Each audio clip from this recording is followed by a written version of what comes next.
Good afternoon, good evening, good morning. Jason here, LinkTree Sports, and it's a pleasure to have you lead live. Blah, blah, blah, blah, blah. Speaking today, speaking of day, there he is.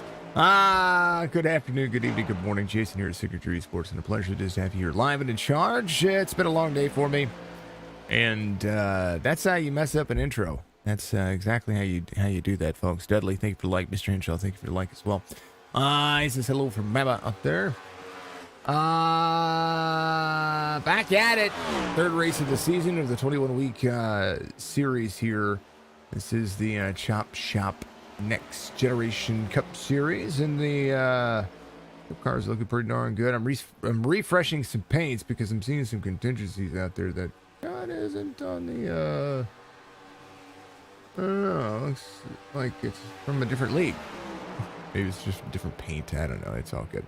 Joined the broadcast booth by none other than the Grijalva master of the Grijalvas, Mr. Joseph Grijalva. How are you doing, sir?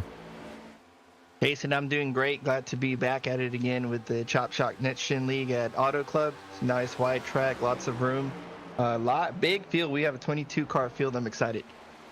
And it can still grow. Right now, they're out there practicing and doing what they do best and putting down laps and making sure that they look as spicy as ever, because that's pretty much what they're going to be doing here. 5 lines of racing, but we've seen 5, 6, sometimes 7 wide, depending on who's going to drop all the way to the bottom of the apron. Here's your point standings through the top 16. They've skipped the payouts on the bottom side, folks. You can see who's made money up there. Nathan Alul, Cam Dario. Top 2 drivers have both secured wins in this series, and well, he's back racing today. The old Andrew Payne, the toughest driver to beat out there in pretty much anything you put him in. So we'll see if he's going to be able to give them a 2-week advantage. Well, I don't know. Michael Michael Strickland, third in points in the series here, 37 above 12th place, which would be the cutoff. 60 drivers. Inside the top 16 are going to make it to the first round of the playoffs, and there's the cutoff line for the top 12.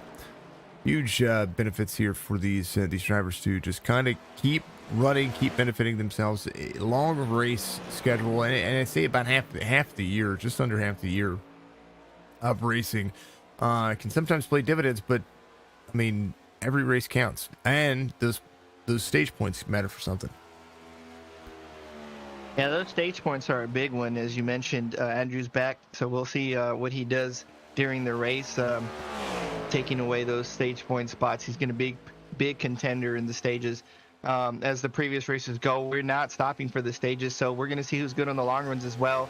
We know Andrew's one of them. Lo has shown he's there for the long runs, but maybe the other guys can upset these fast drivers up at the front. 48 does show the fastest time out there right now, and he's still trying to best himself. 41.20, about 5/100ths of a second of a lap faster. Andrew Payne just got into the session and has only run 10 laps and finds himself 5/100ths of a second off. It's not much that Andrew would need to do here to improve the race line, other than just give himself a little extra speed. But we're seeing these Cup cars run the bouncy line up high. Michigan is a big racetrack when it comes to that. Here is your race information. 2 mile. I'm not Michigan. Sorry. Auto Club, Fontana. We're in California. Man, we were at Michigan last week. Fontana, 2 miles in length. We run 224 and a half laps. It is huge. 112 laps, 224 miles. I can do everything today. I promise I'm not at all tired. I promise that I am here for the race. We're gonna see some fast race times. We're gonna see some big speed. 112 laps is it's kind of daunting, but once these cars get kind of tandem out, you start seeing where drivers going to be able to have that long run race pace. It's gonna kind of be its own thing. 127 degrees on the track temperature, air temperature 86 degrees. It's very humid. The skies are clear. The wind is the big factor. It is going from turn 4 to turn 2 over here at Fontana, of course, the California track.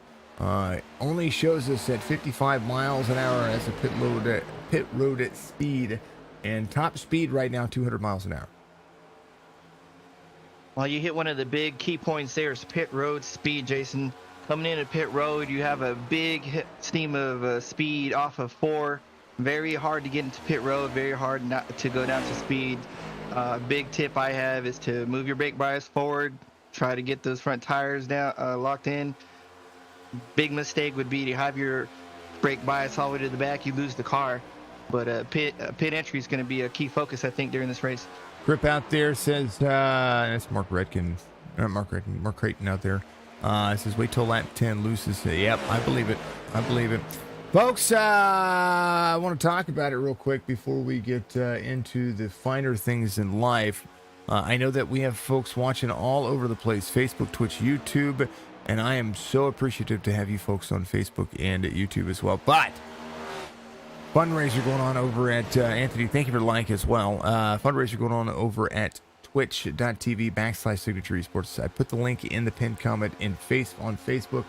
I will put the same comments in just a moment on YouTube. But folks, if you go over to our Odell, there's Odell, Mark Odell. I'm getting everybody all mixed up today.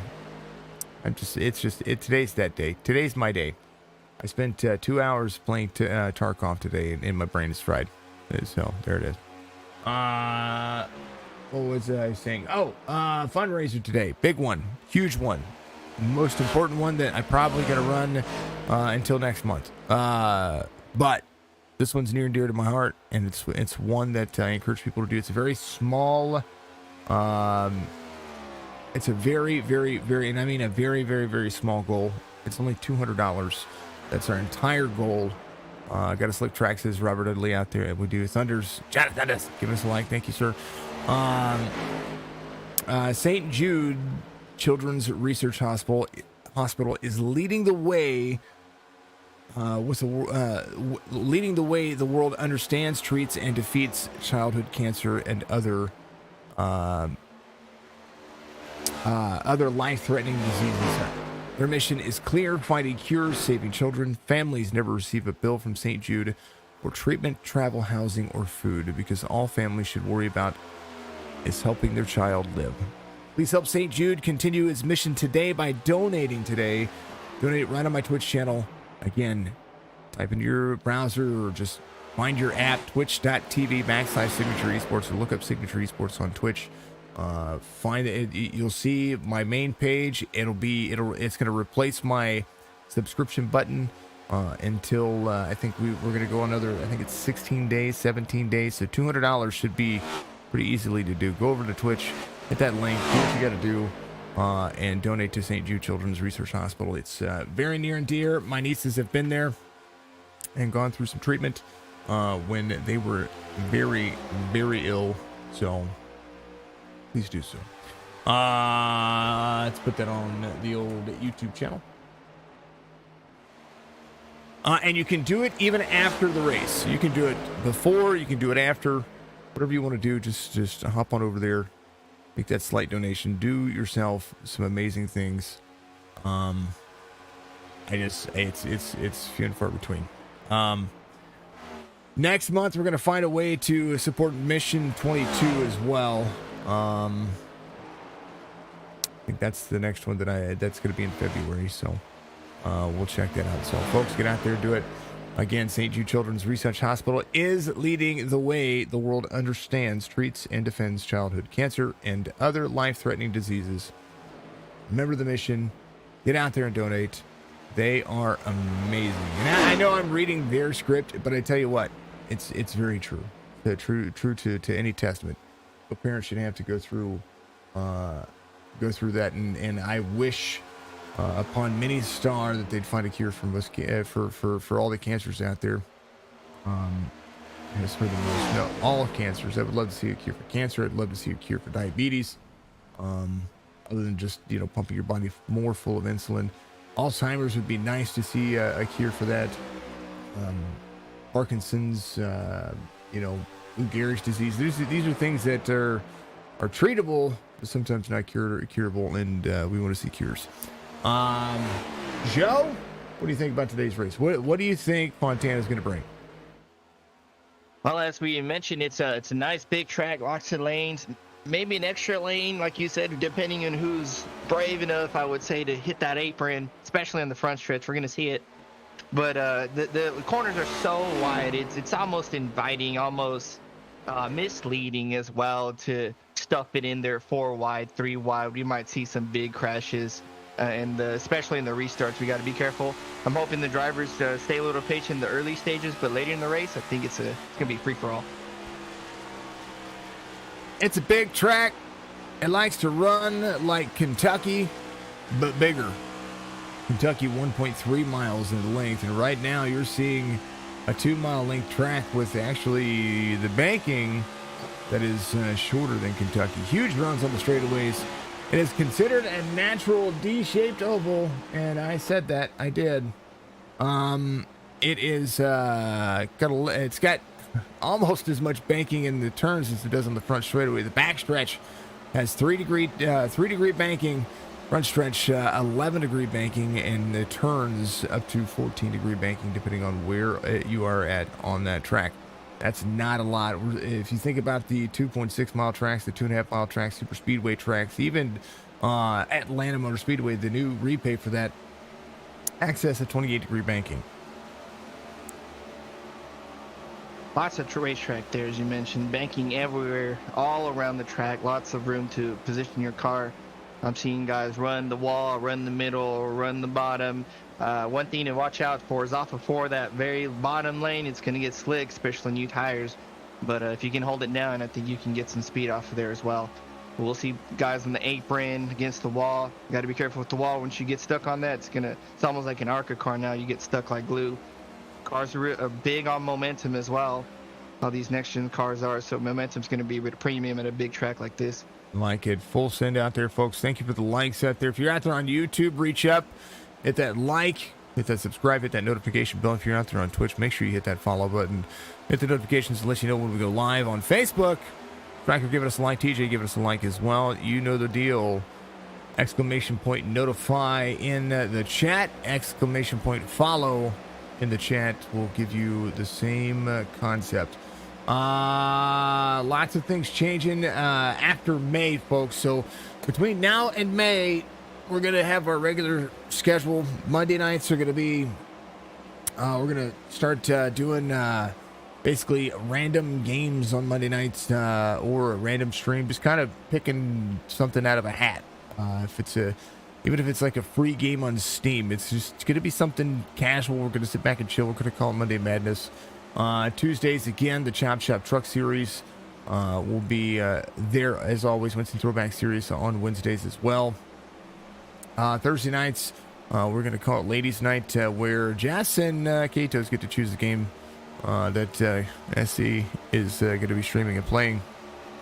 We're going to continue the Red Dead Redemption 2 series, continuing the story mode. We're about halfway through that. And then from there, we've got Friday nights, of course, right here, the Next Generation Cup cars. Saturdays, Next Generation Chop Shop Xfinity Series. Back to back races, basically for the Chop Shop Racing League. VIP Tires and Service going to knock it out tomorrow, as well as the Xfinity Series. So tomorrow night, Dirt Assassins Dirt Series, you're going to be rocking and rolling. What else? We've got Sunday Outcast Racing League. It ties our week. I work Monday to Sunday, so forgive me if I don't call Sunday out first, but that is kind of the way it goes. That's the way I look at things. And then after May, knock it out of the park. Hey, we're going to do it. After May, we're going to go to broadcasting iRacing Thursday, Friday, Saturday. We'll put as many streams in on Saturday as we can fit it. Consider that just like another work day, but for the iRacing community. And then on Sunday, we're going to do Sunday afternoons. So we will do all that we can to make sure that we have all of your racing action throughout the summer. And then when we get back to fall, we'll go back to the more traditional schedule that you folks have been accustomed to. got to get back to the real life stuff, the real world stuff where, you know, the old Covitical isn't so demanding right now. So we're gonna start focusing on more of the business as well. And if you folks want a signature esports stadium, and if I want to make sure that we're gonna have a great winter, be able to do more and be able to have more options for folks without having to raise too many prices, without having to do too many adjustments, then that's what we want to do. We want to continue to grow the platform as well. So we're going to utilize that time to be able to do so, especially over the summertime. We'll be able to post more and work on what we do for other businesses out there with Signature Media and Signature Photography and Printing over here at the Lake of the Ozarks. So just kind of a heads up, I'll be making that same announcement pretty much every iRacing stream to let folks know that that's what May's going to look like. So I know that a lot of these leagues are either going to be ending right about that time, or they're going to be trying to rebook, or there's going to be some changing that goes around. Maybe some folks want to take a couple of months off. Whatever the case may be, we're gonna continue to offer coverage for all these leagues, and we're going to give these leagues the first priority first, especially the ones that have been with me for multiple seasons. So that's something to think about out there, folks, as we get ready to rock and roll here. Tiny Pup Toes, late, you're fired. Just if we're gonna have family game night once a month. Yeah. Valerie, what are you doing? Showing some love. Thank you, dear. Appreciate you. Joe, thank you for the like. Joe, what do you guys do for fun? Do you guys game in your household?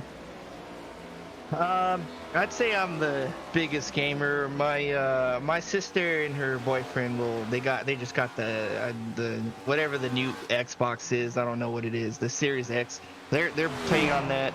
I'm trying to introduce Dad to iRacing. He tried it a couple years ago. He tried it out. So when I move back, I think I'm gonna buy him a rig and we'll go racing together. You know what we should do? We should get him in the I call it the Powder Puff race. It's for those who don't have that natural, that, you know, the inclination to race on the simulator. Folks who don't always get out there and put in the time and effort and practice that you folks do. Maybe have to shove your dad in one of these cars. Oh yeah, I think he might surprise us a bit because it's in our blood. He's been watching races, following races since I was born. My first racetrack was at Phoenix. He took me when I was 5, so it's been in our family for all our lives basically. So maybe we'll do that. Yep.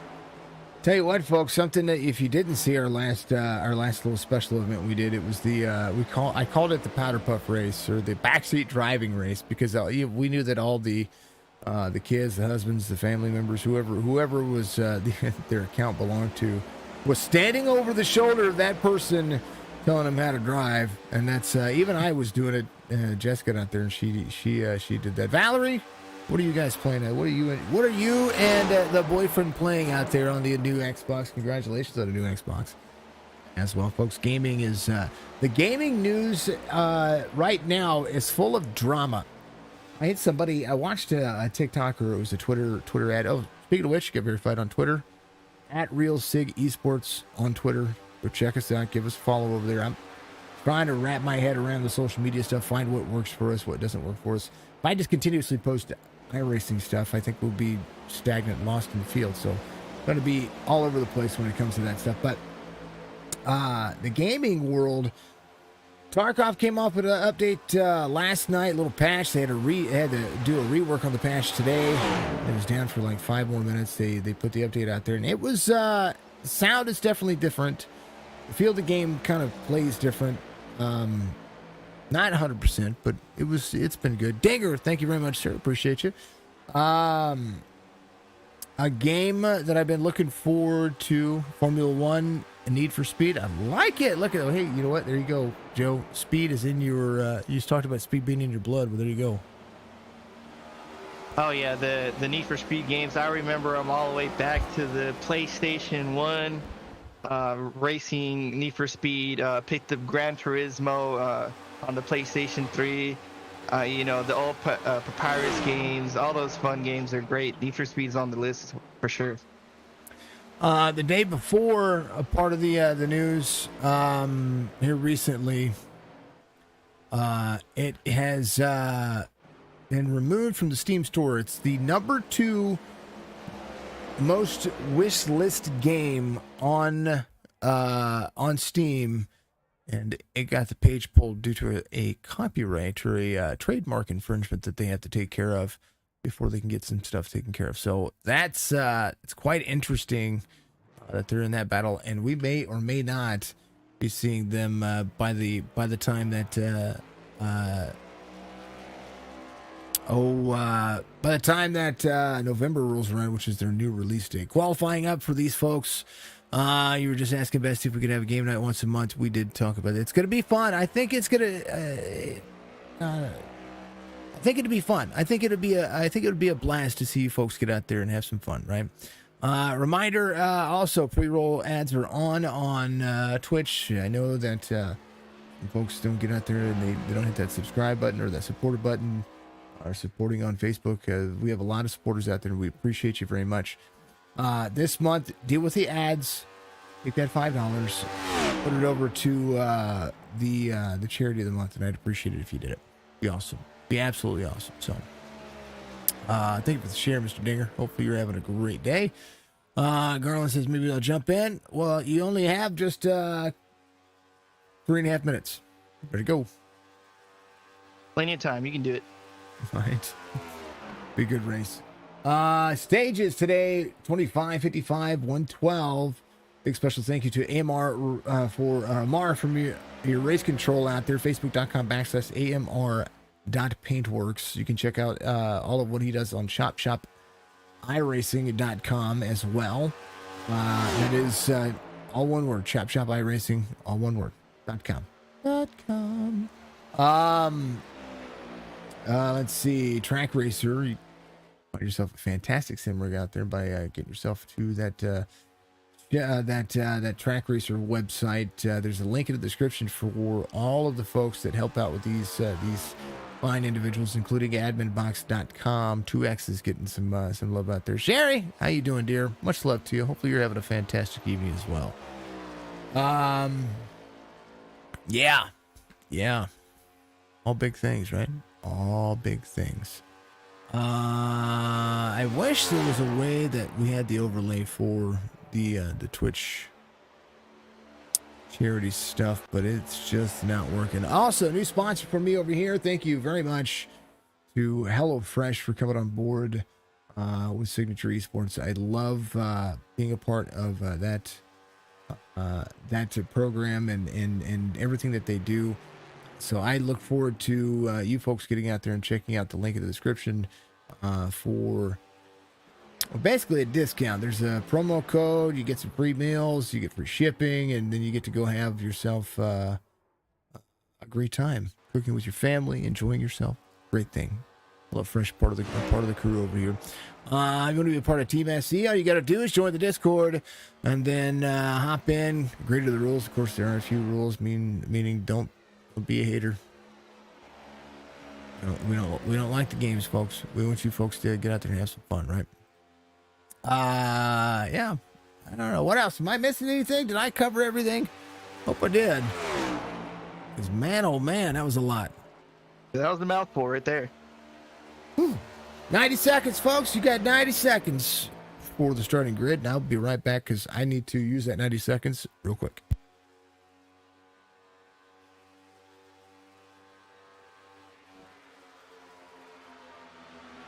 Okay, no problem.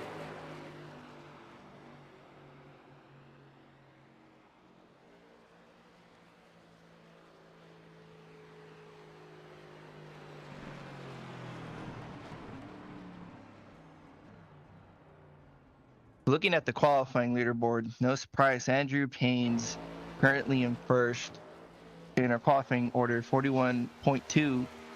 A little just 0.120 right behind him in second. Not surprising for Andrew. We knew he was going to be up there in the qualifying. A little Casey Caffrey striker, top 5 for now.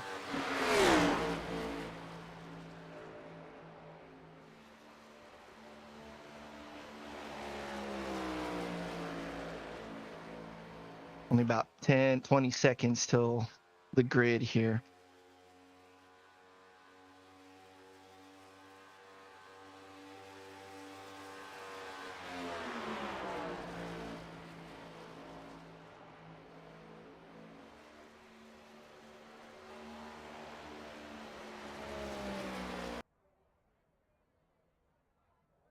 And looks like that's locked us in. So Payne will get the pole position, O'Lowell in second, top front row. A good amount of drivers not qualifying as well, about 19th back to 27. Big field here. It's going to be a great race.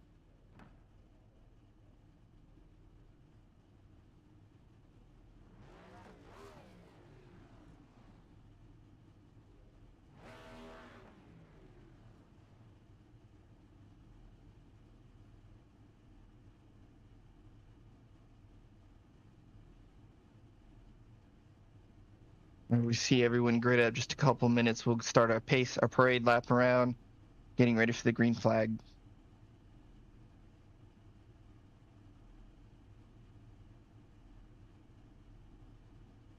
All right, here it is. Starting grid for you folks. Forgive me, I had to step away for that 90 seconds. Andrew Payne, pole sitter. And then Nathan O'Lowell to the outside. Two fastest drivers out there. I tell you what, Andrew picked up some pace with a qualifying lap. Finds that race pace. And is going to have to stick with it. Nick Casey's going to be the inside of row number 2. Michael Caffrey there to the outside, getting faster each week. Stryker, Cam Dario making up row number 3. Robert Dudley and Jason Dale make up row number 4. Mark Redkin, Greg Burns, row number 5. Jonathan Parsons, Robert Church will be row number 6. Row number 7, we got our guy, Charles Garrett. He's back also this week. No slouch here, right across from him, Philip Caffrey. Behind them, Jerry Culver and Caleb Mudzaleski. Apologize. Mark Liddell, Stephen Salas behind that row. Jeremiah Burt, Brian Rayburn, John Hammond, Nathan Biggard, Chris Roberge. Very, very good at these long runs. We'll see him run up the field. And your channel across from him, Isaac Balsamo. I believe Isaac rounded up the field there. Donnie right in front of him. They got Chris Roberge, who I'm a big fan of. Of course, the Canadian out there having fun. Chris Parker looks like he is out there as well, but he's going to be sitting on pit road at the moment. Maybe starting from the field, we've got some eel wells that are going to be served at the beginning of the race as well. I'm looking. Race information for me today, which I love that that the leagues do that for me. So thank you very much to each of the leagues that do it. 10's going to serve a drive-through black flag, and the 69 is going to be serving an eel well. So I think that is the 69's not in the race today, so we will see. But Isaac in the 10 out there ready to go. Lights are off of the pace car, folks. We're ready to go. Green flag racing at Auto Club Fontana, one of the flattest, spiciest 2-milers out there. Super speedway speeds without all of that hubbub of a restrictor plate. They're at it. How about it? Start restart zone coming up. Green flag in about 3, 2, 1. How about it? Full send. Green flag crosses strike. O'Lowell stays next to Payne. It's a pretty good start for the front row. We see, looks like Casey pushing Payne. And Casey to the bottom side, bottom line running right now. This is all going to be about tire management here for these drivers, as we are 1 of 112. All of these drivers making lines stick. Dig, dig, dig. All the way through. New drivers in the field. Good to see a bunch of new drivers trying to figure out what they're doing. They figure out their race pace, and we'll see if they're going to be able to hold on to it. First lap complete without too much happening right now, but Nathan O'Lowell and Nick Casey all over the hot tail of the 93 of Andrew Payne. It's single file for the most part. There's a couple battles throughout the track, a little bit of 3 wide in the back. Cars all over the track, but Payne's holding on to the lead here. Greg Burns in the 12, 51, straight ahead of him. That was they were 3 wide just a moment ago. Now the draft speed. You look at the long straightaway here at Auto Club. Drivers having to find their race pace, drop themselves into the corner right now. Mark Odell to the inside, 3 wide with the 24 Charles Garrett to the high side right now. Tires are starting to get warmed up. 22 free in front of the 24. First race back. And now caution's going to come out for the first time. Robert Church in the 22 goes around. Oh, Nilly. Just got spicy in that third lane.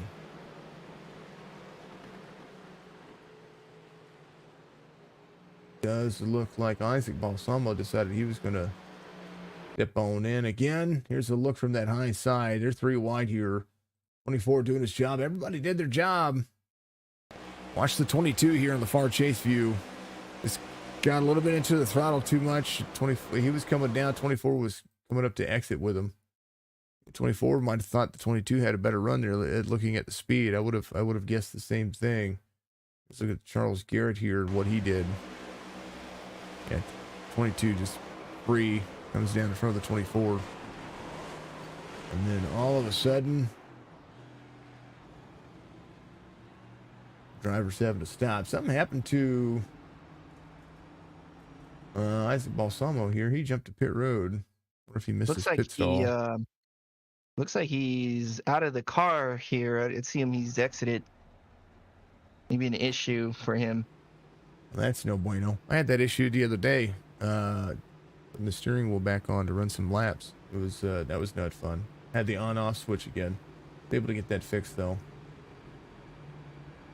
Great heads up driving for everybody on that. Looks like the 22 might have had it saved, but just no room with the cars coming together there. But very minor contact. Car's very sturdy. I don't see any problems for the 24 or the 22. Great driving for everybody.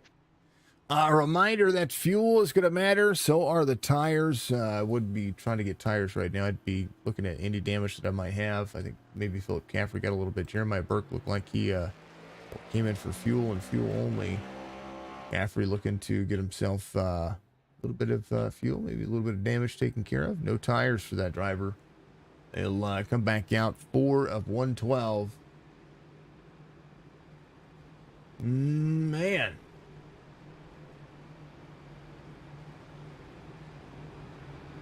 Quick caution. It does happen. Go ahead. It does look like the 61 scraped the wall a time or two, avoiding the 22 spinning around. Nothing too major, looks like.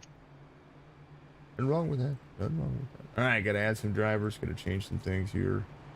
As you know, it's just the way it is. Some things will never change. Yes, I'm quoting Tupac. That's what I do. All right, let's going down the list here. I've got to make some override changes here because I want everybody to be the same. Those who don't know, that's what I do.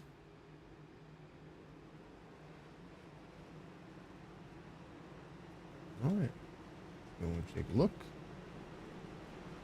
All right, how big is that baby you're having? Well, it's still, I guess you could stay cooking in the oven. So we're not too sure. We haven't done a proper sonogram yet. We got appointments lined up and all that. But she's due in April, so we're getting close. Oh, I see. She's April, so she's 6 months. What is that? Cantaloupe? Getting close? I think some kind of fruit she taught. We're going to fruits I haven't even heard of now. It's about at the end of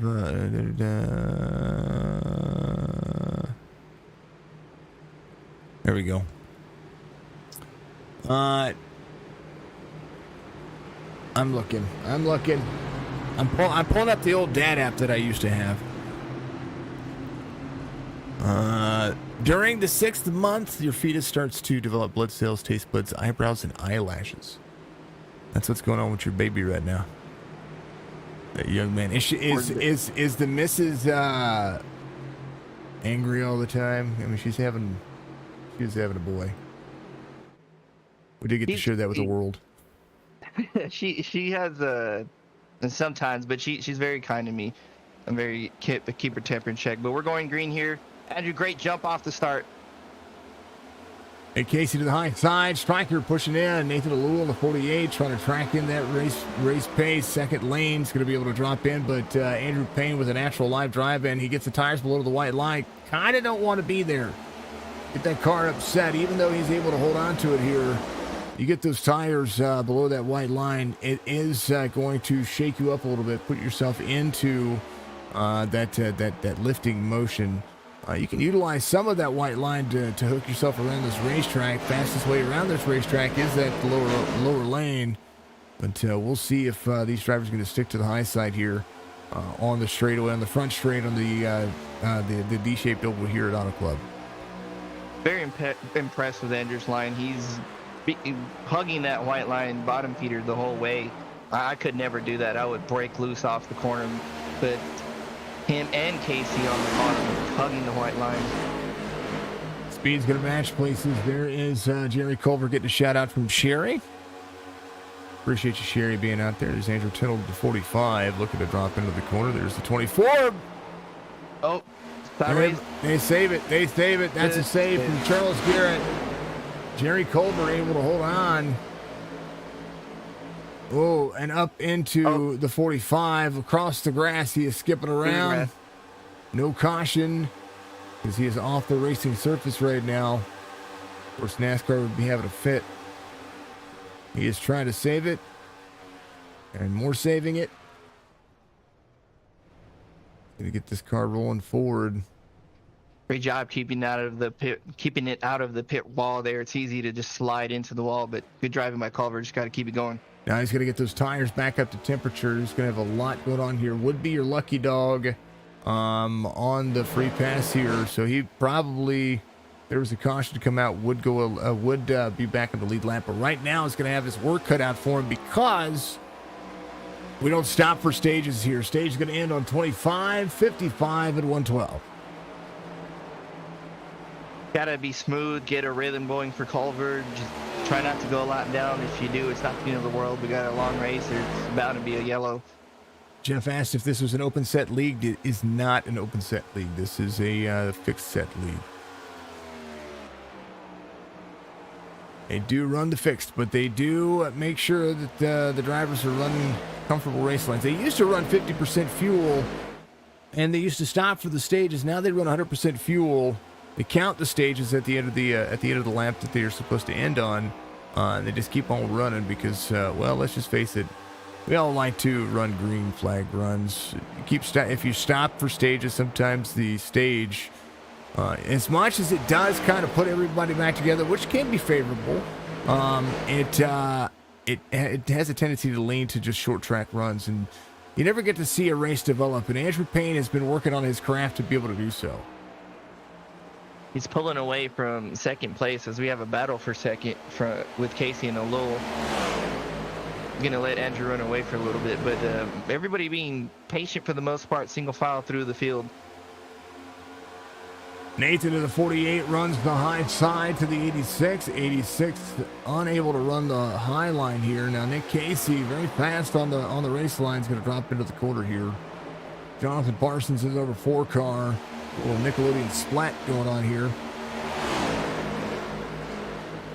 Brent, thank you for the like, sir. Appreciate you. Now the overlay is finally reloaded. I clicked that like a half an hour ago. That car is a little throwback. It is. Roberge in the 98. There's your driver. About Donnie up 8 already. Andrew Tittle at 12. Tittled here in the 45. In tow, Jason Day off 1. There's the 51 of Mr. Day. He's another Canadian out there that you can root for.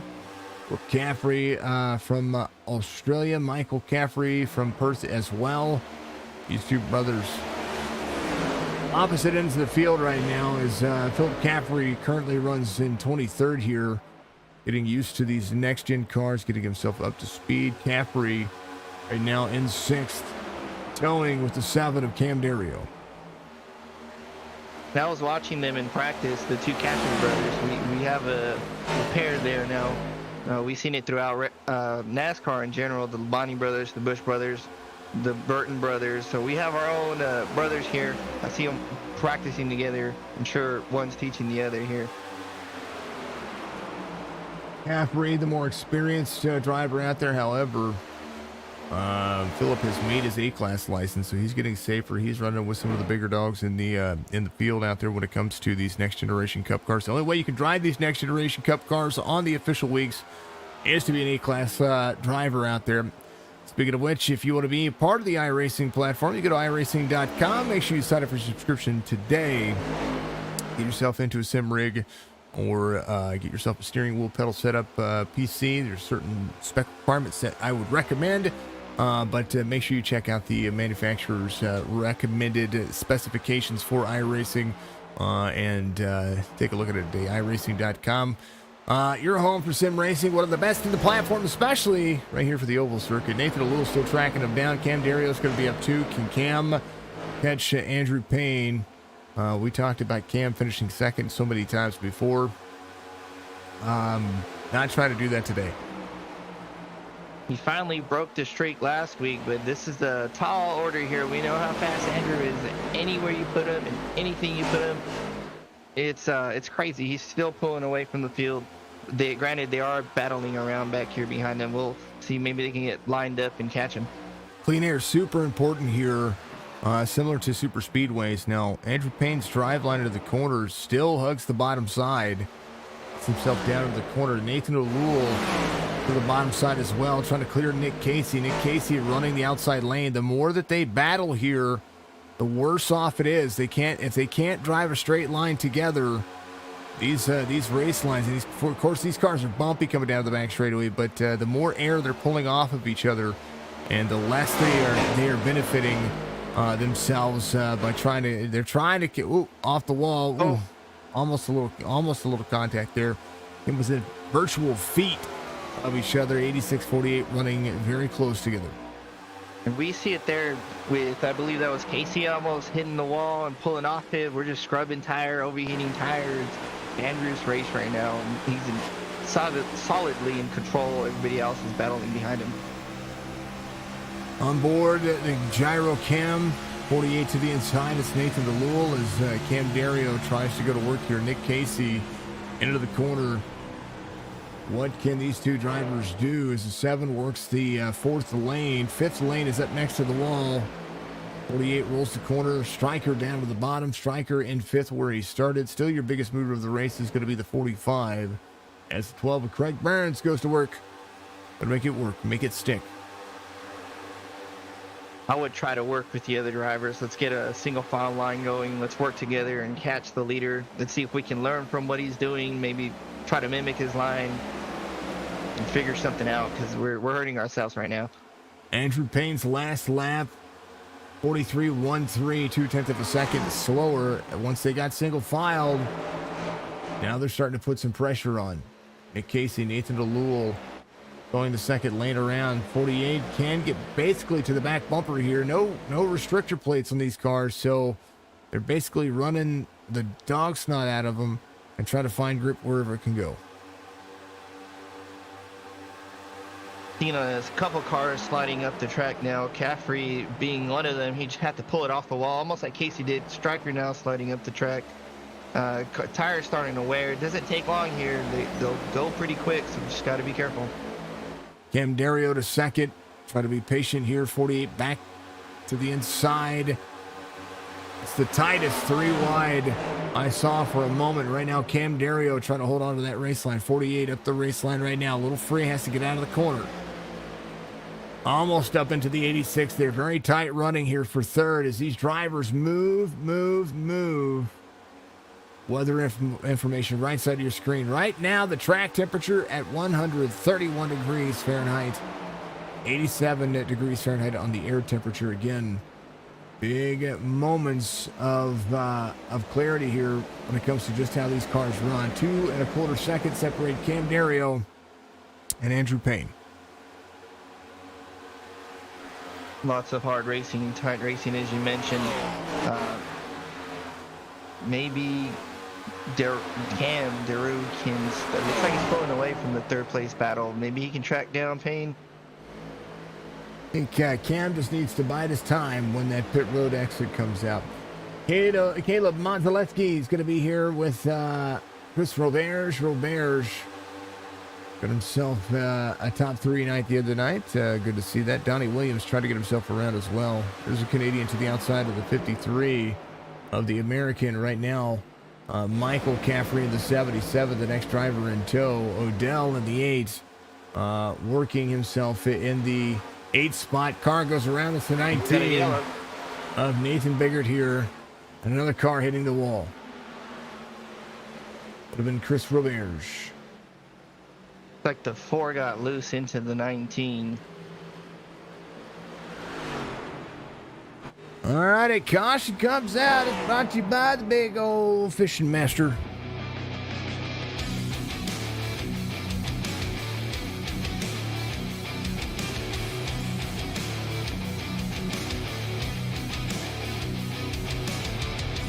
Nick Ocean.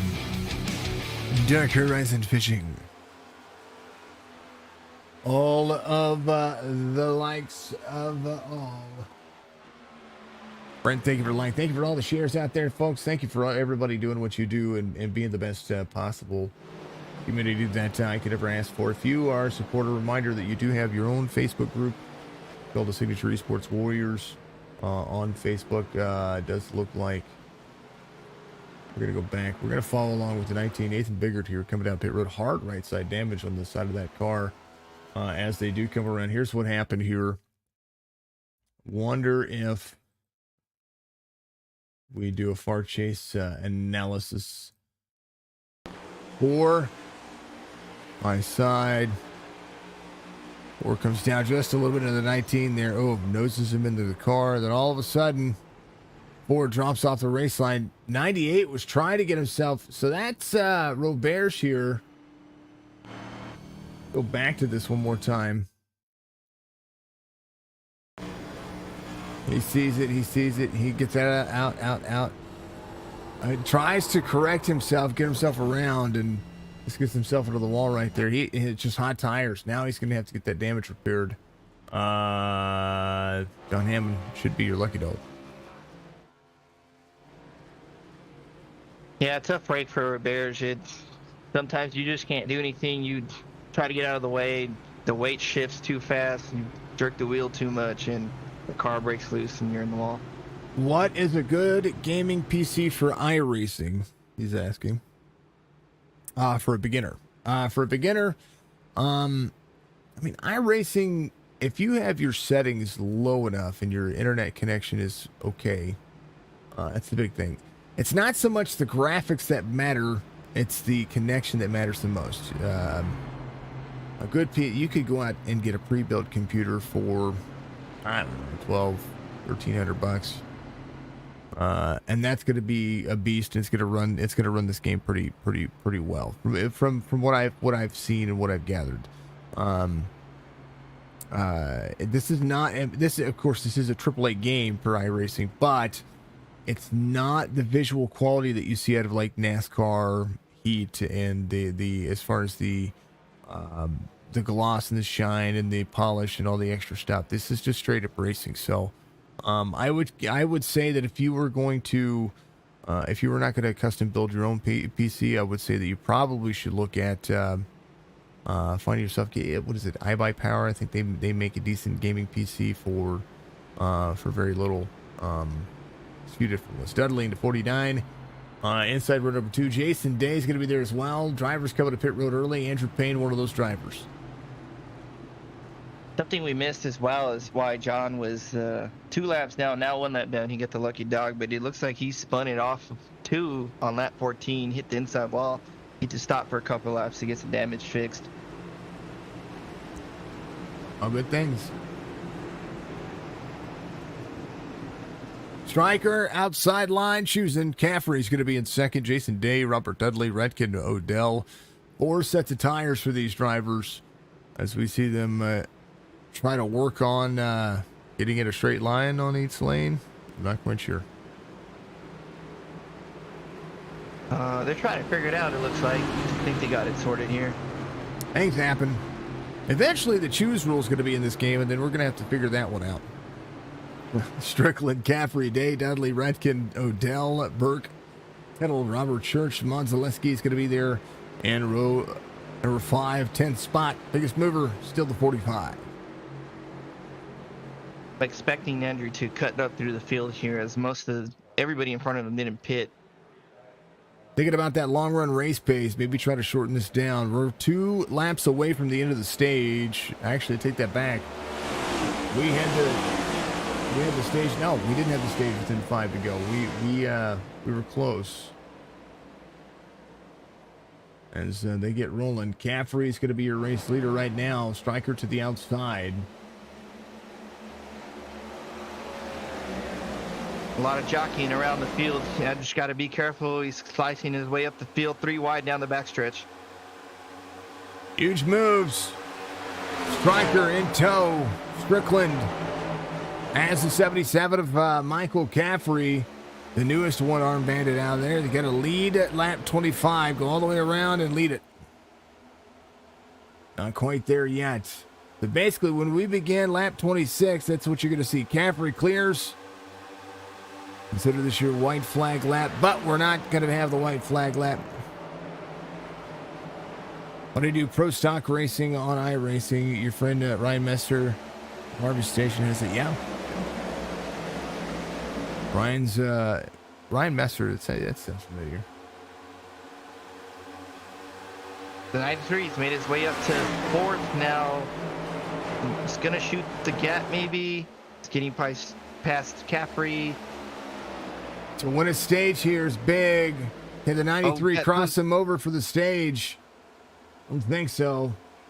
Lewis going to get it, but the 93 got loose. Those fresh tires, they're costing him.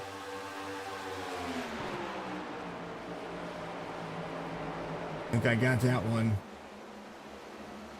Just barely got it. 48 out front. Was fast all race long. Or all practice long. Now, the top 2 duking it out. Nathan DeLuel going back to being patient here.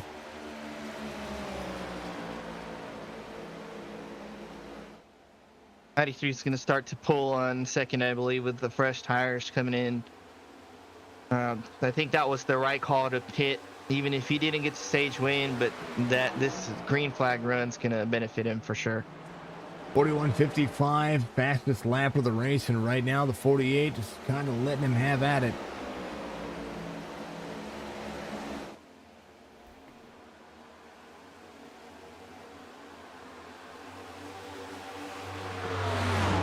Caffrey settling in 3rd place. About 3 seconds back or so. Greg Burns, new tires into the number 12 up 6. New driver to the series. We're going to start seeing who's going to shake and bake, who's going to help. A lot of the drivers try to take it easy. Different tire strategies here to make this interesting, getting around to the race line. Roughly about 55 laps on a 1.5 mile track, 55 to 58. So we'll see if they're going to be able to split this one kind of down the middle of that race pace. Andrew Payne came in on 21. Try to maybe make this a shorter stint than what it was before. Ooh, looks like somebody in the wall back here is Mark Odell right behind him. Behind Dudley. Like Michael Caffrey got a little right side damage. A little wall tap. It never hurt. Cameron Dario on the move. 5 seconds of difference between, 4.3 seconds of difference between 3rd and Andrew Payne and Nathan DeLuel. You mentioned Craig Burns there and Cam Dario. They both pitted, as well as Charles Garrett and Nicholas Casey back in 13th. Doesn't look like it's working out too well for him. Maybe he's just being patient. But we see the rest of them charge up the field. Nick took fuel only. I see. Jeremiah Burke took fuel only. Charles Garrett working himself to a top 5 night right now with some tires. Those tires are going. 8. Odell to the inside. Garrett gets to the 3rd lane. It's going to make it stick. I'm going to leave it on exciting. And we'll be back here in just a moment, folks. Keep watching. Time to hydrate. It's your hydrate break. If you haven't done so, get over to Twitch. Donate to our good friends over at St. Jude Children's Research Hospital. Small goal. Together, we can make big things happen.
Younger giving us a like. Thank you so much. I appreciate you very much, folks. We had to get myself upstairs and have a little chitty chat with the ballistic one. 8, Jeremiah Burke. Mark Odell's going to be up 9. Charles Garrett up 8 as well. He's in 5th here, 10 seconds off the pace. Right now, Nathan Alul losing pace to Andrew Payne here. Cam Dario back out there as well. Andrew Payne 51.15 on the iRating. Nick Casey 43.03. Oh, splits the scene there. Yeah, caution comes out here. Mark Odell going around. Holds the brakes, gets himself rolling back forward. Get some tire scrub on the right or the left front, right behind that fender well. It's like he bounced off somebody in the backstretch. Third caution comes out, folks.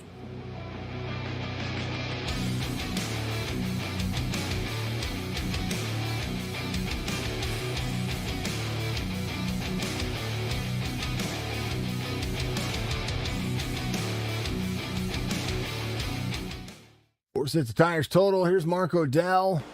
He's 88 up high, utilizing the wall. 51's up high as well.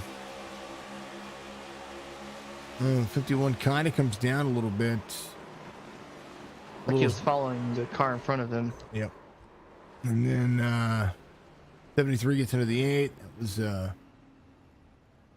yeah. Allen's not on the 8. He was still trying to hold that line, so Mark Odell on pit lane, Andrew Payne out front, 37 to 112. We might see some drivers alternate a pit strategy here.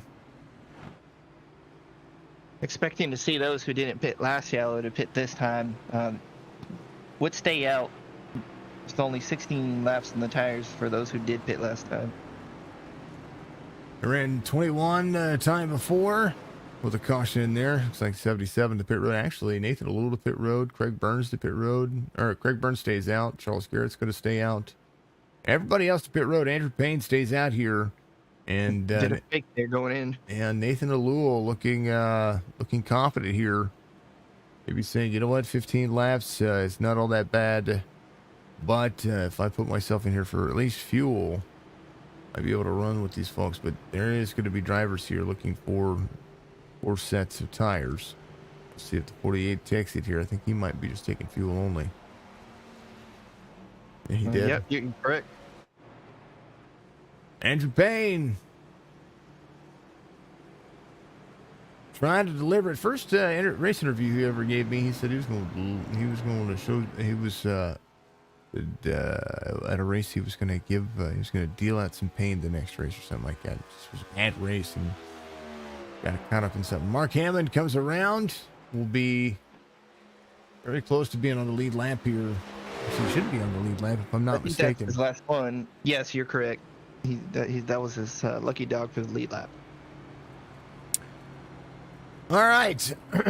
So far, Mr. Joe, tell me about it. What do you think of the race so far?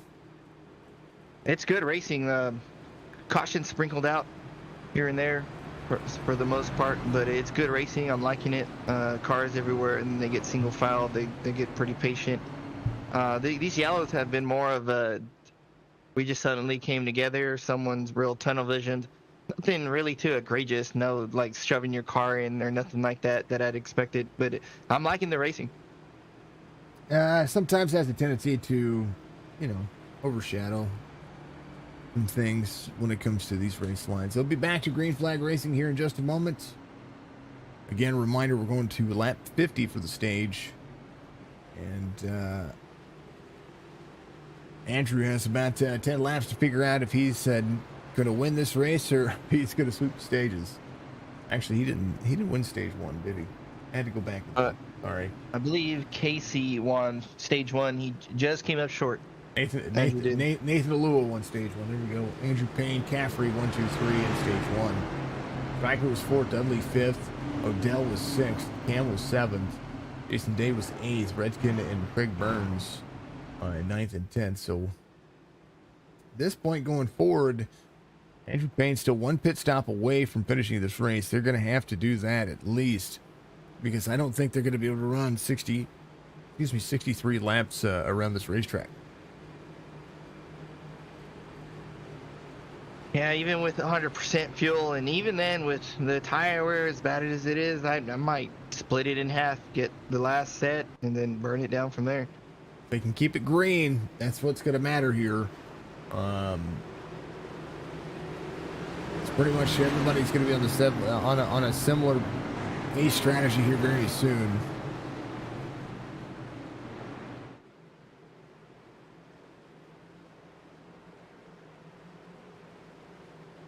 Andrew and Burns, one of the new guys for Chop Shop, doing great. Coming to the green. Oh, a little loose on the restart. 12 up there.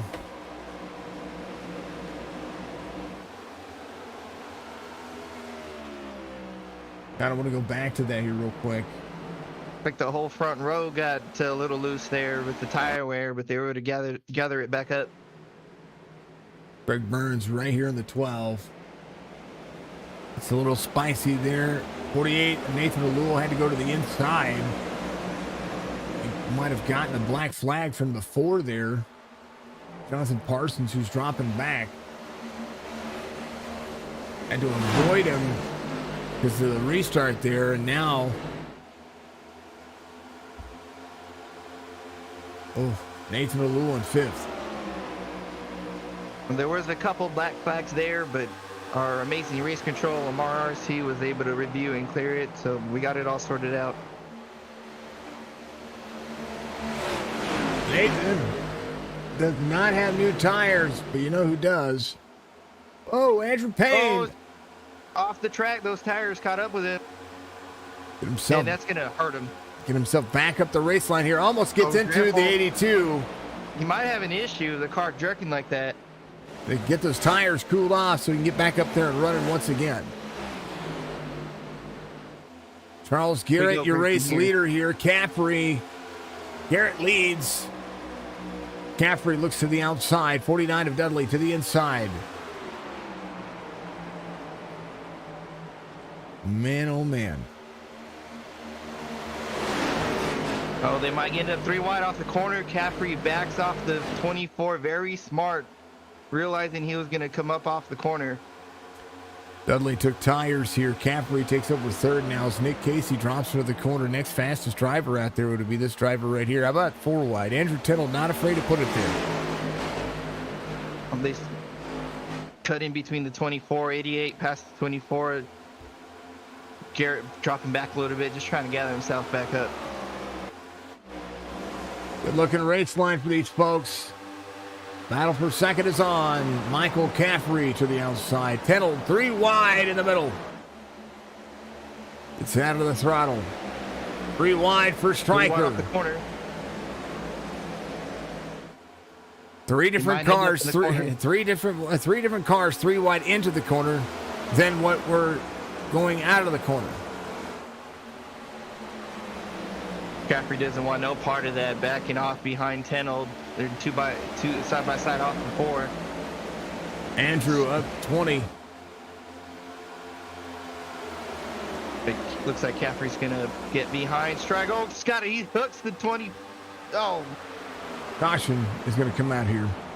The 45. Oh man, looks like Caffrey was trying to follow Stryker, but just not being aware of the 45 on his outside. And look here, on board of the 45. 77 here. Yep, he just comes up and gets into him. 77 hard in the wall. 45 just a little tire damage here, so that's going to flip the script when it comes to tires again. We might see some more drivers coming and take tires. Folks, I will be right back. Apparently my daughter needs me.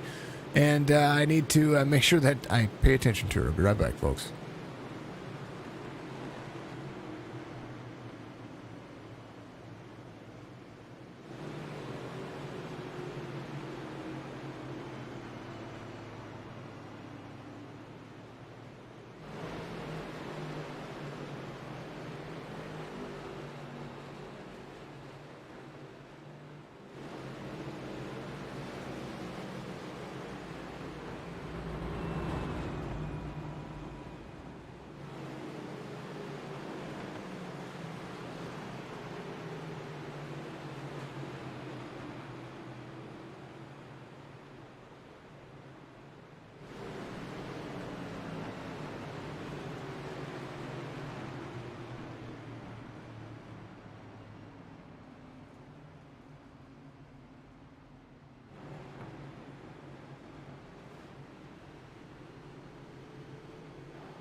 Dudley's going to be your race leader. Folks, I'm going to step away for just a moment. I'm going to let Joe take over here. I know that he's going to be able to try to call this as best as he can. We'll keep it on the front of this race.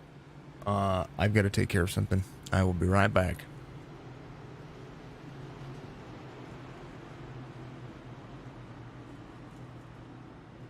Alrighty, do your thing, no worries.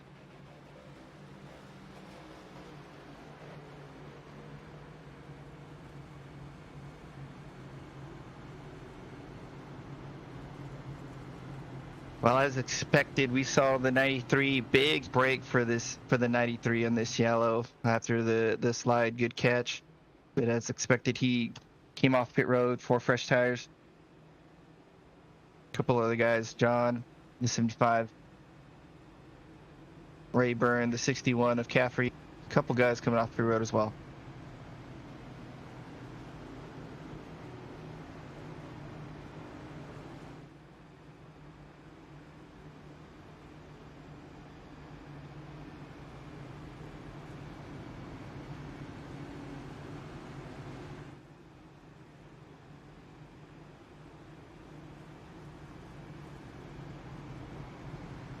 Just a cleanup. The 77 did claim that yellow, kind of warranted, but good sport there.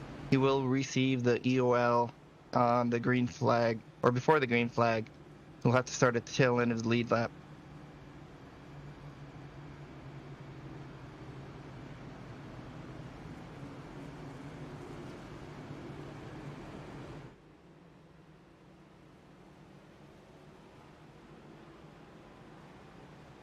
Coming to the one in the green, starting to get side by side.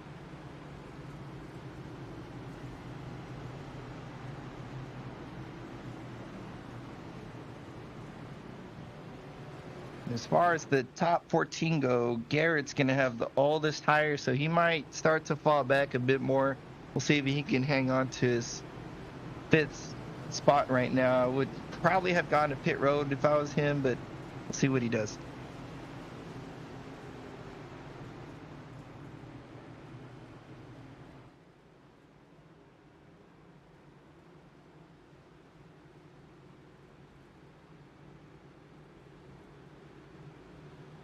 No problem.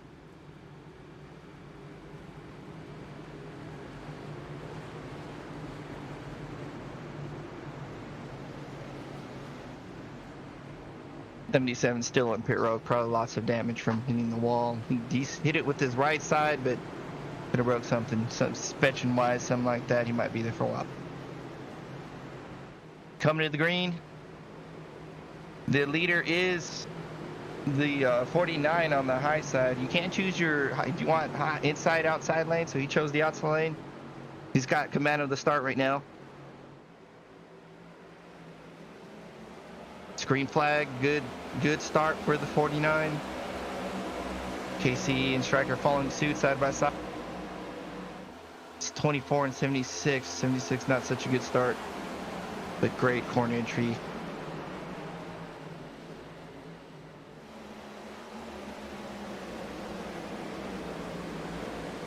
Side by side for the lead.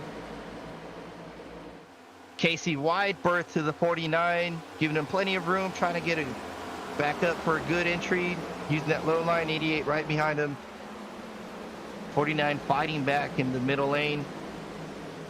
Striker might give Casey a push. Casey's able to clear the 49. Now Striker battling the 49 for 2nd spot, and Mark watching them in 4th.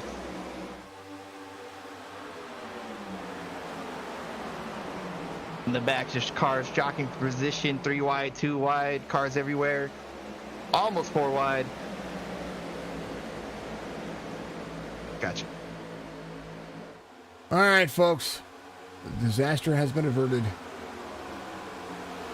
And it's a big cluster here. Culver to the inside. Burke to the outside. There's the 7 of Cameron Dario here. Different race lines for everybody. Jason Day came in. Got a little bit of damage repaired on 37. So most of the drivers here trying to hold on to the race pace. Striker, Nick Casey. It's like Robert Dudley 1, 2, 3 at the moment. Andrew Payne back here. Came in and took fuel only, working with the 31 to the outside. Stefan Salas going to run with Cameron Dario here. Drivers trying to hold on to that extra set till the end. 50 coming up. Looks like Stryker's going to take the stage if he can hold on to it here. We'll see. Nick Casey working it. We're 3 wide into turn 3 in the back, I would say the back of the pack here with the 4 leaders pulling away. Almost 4 wide. Stryker getting it. He's going to have your stage win for stage number 2. Nick Casey, Robert Dudley second and third here. And it's all picking up. It's not over yet. Tenold here, trying to work back to the front. Has the 48 of Nathan Alulu here. 7, 8 spot, side by side, 53 in tow. Mazaletsky trying to get it rolling. Culver in the mix as well. Drivers on the bottom. 24 up and in. Into Cam Dario. In front of the 93. 93, wow. Hard contact into the 7 as well. Gets turned around. Odell involved. 19, trying to get on the brakes here. It's bigger right there going through all of that. There's Cameron Dario getting around here. It's Charles Garrett. It's free, brings out another caution right at the end of stage 2. Holy cow.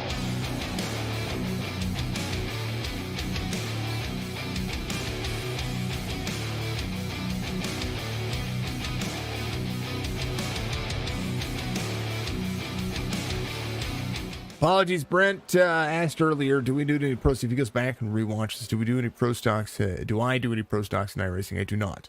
But they do have pro stocks in iRacing. Have a good night to you as well. We'll talk to you in the next one, brother. Appreciate you. All right, folks. Every once in a while, the little miss she's got her, she's got things that she needs taken care of. The little one is my world, and sometimes you can't say no to certain situations, and that was the situation I couldn't say no to. So I even got the puppy dog eyes, folks. A little free into the gas.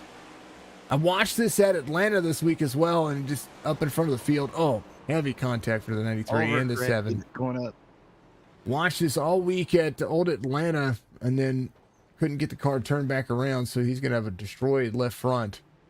As Cam looks to try to get that car worked on here. Dario part of Team SC on Sundays with you, Mr. Grijalva. We're getting after it. Cam got the win, the first win for Team SC. I'm hoping to bring another one this weekend. Well, hopefully it's. Top 5's all we care about, right? Top 5. Boy, Andrew, man, that slide off I believe it was 2 earlier in the race. It puts him back in the pack and just trying to bide his time. And it's just tough luck. It's those mistakes. Sometimes they bite you later in the race.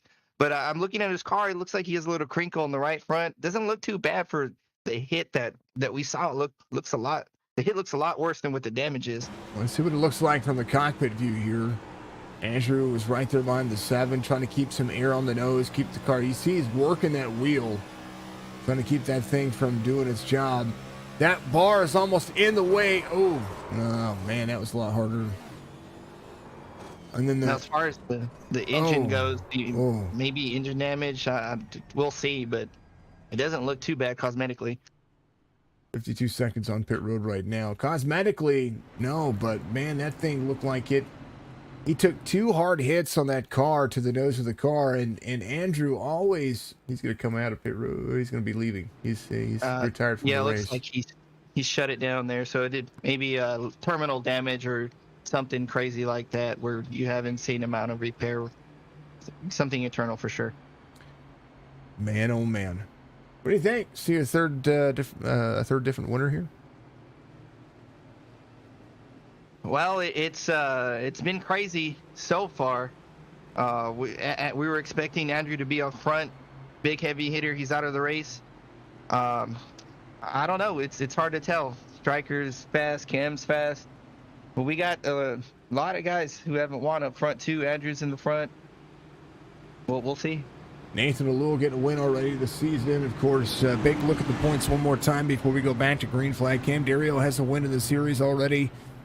Stryker leads in points. And he did this last season as well with a couple of the seasons, needing to win, never getting one, but staying in the top 3 in points pretty much all season. Sometimes consistency's the winner. We've seen it in the old format before the stages, where we've seen race car drivers not win a race but win the championship. So consistency sometimes is better. We might pull the Matt Kenseth rule out for the old 88, but he's got to win the last race or at least finish in the ahead of the other drivers. So let's see how that would work. 88, 86, 76, 49. Of course, 88 choosing the high line on the restart here. Nick Casey will be on the inside checking up Dudley and the rest of the field back there. So we'll take a look and see where they're going to go. Start restart zone is going to be in the Geico restart zone coming up as Stryker takes them to green flag racing once again. Fifth caution of the race. Tennell all over the back bumper of Redkin right there. Mark Redkin, Jefferson City native. Getting doesn't look like he got going very well. I think that Tennell helped him roll a little bit further. They're going to carry speed in the corner here. Andrew Tennell up 18 spots and looking for more. He's doing great, pushing very hard. You got a battle for third. And Burke to the inside. Nick Casey trying to go to second here. Sorry, Jeremiah Burke trying to go to second here.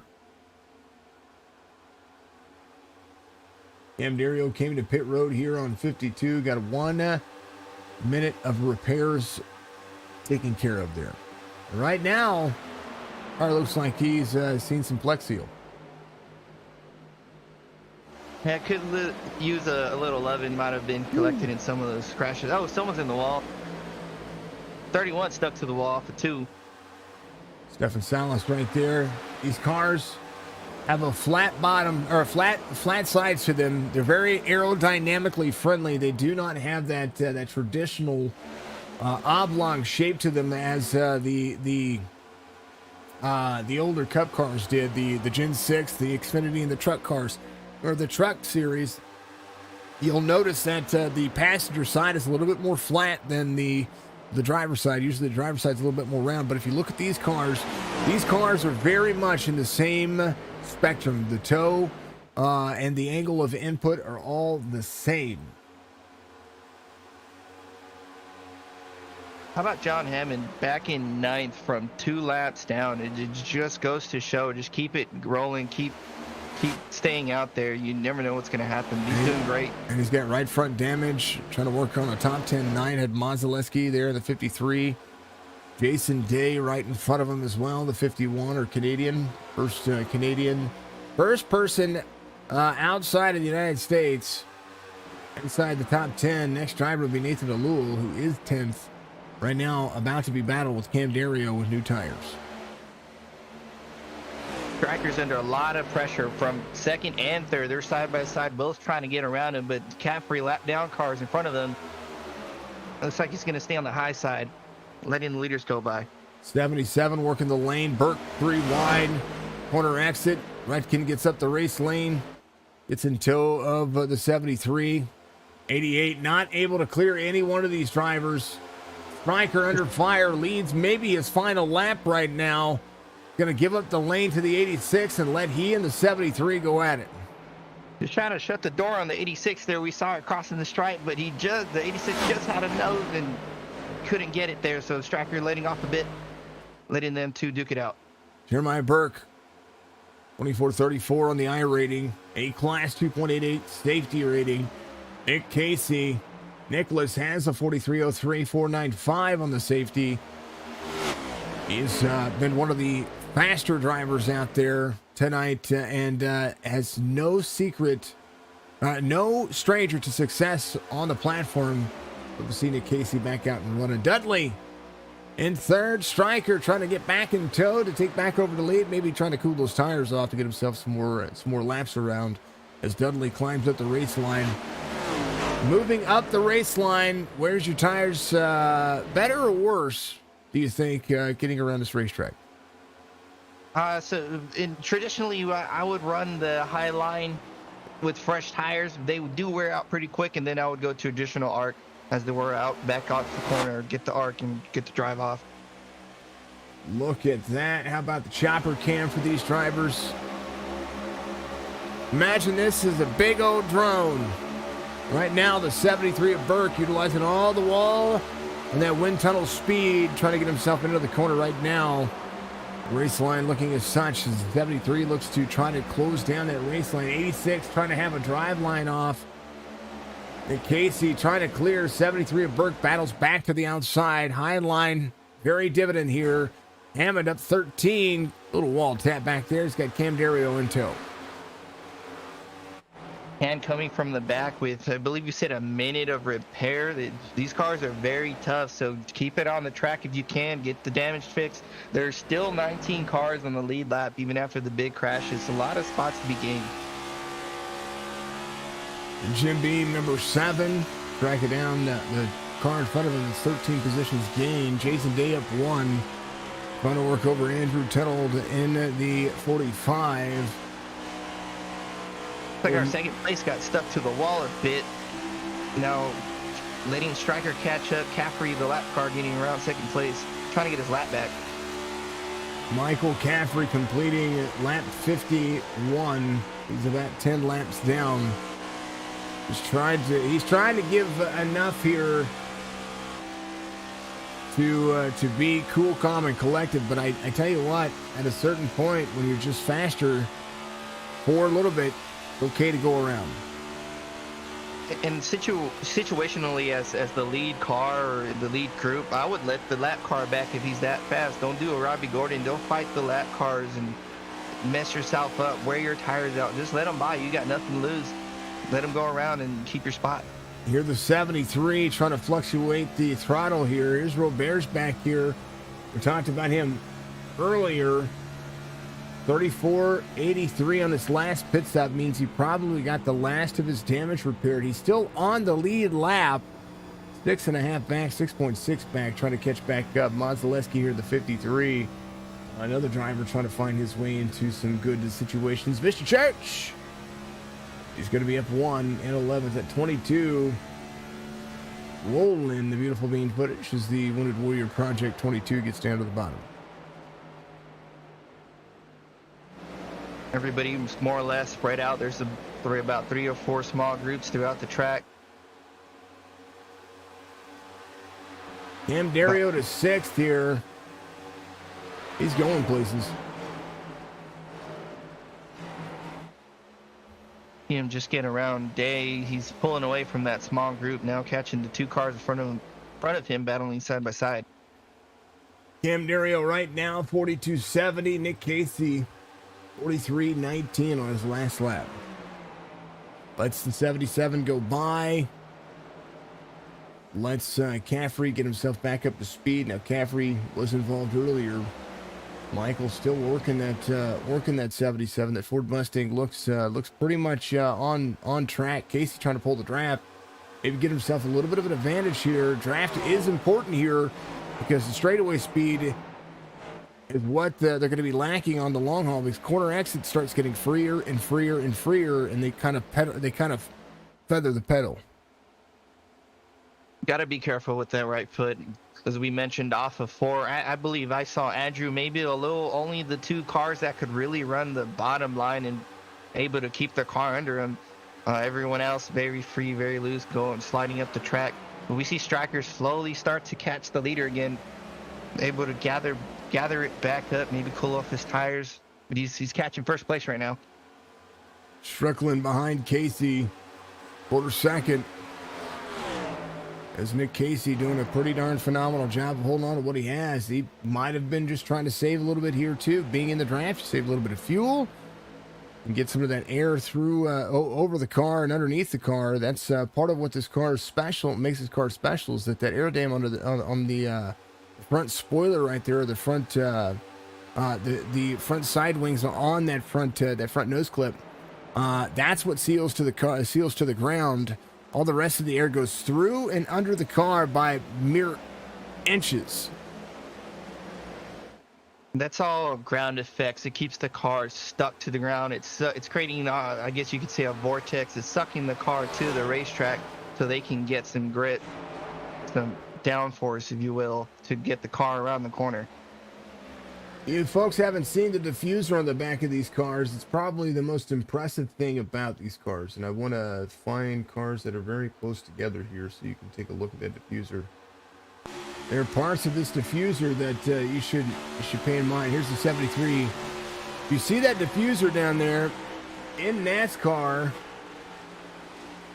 If that car spins around, that diffuser actually has an emergency release 73 high on the race line here.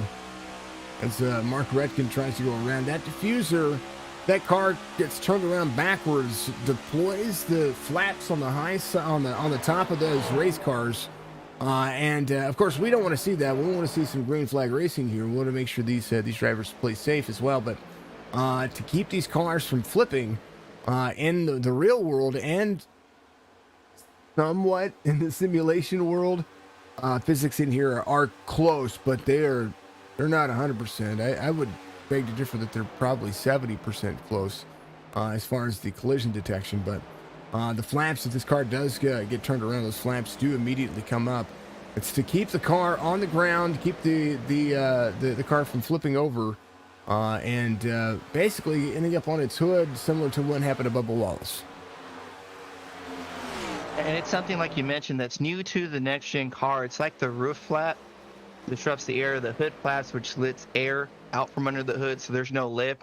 Same thing for the bottom of the car. The little flap opens, the little door when the car's backwards, so all the air goes through the car. There's no more ground force. There's no more ground effects. There's nothing pushing under the car. It's all going straight through to stop him from flipping over.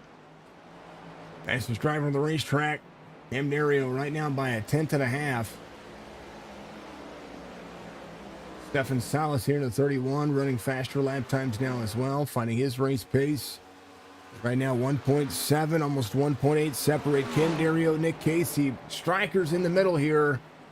Gained himself up to a quarter second, and I think Nick Casey was saving something there. Mosh getting a shout out there. Thank you, Bo Hunter. I appreciate you. There's that one right there.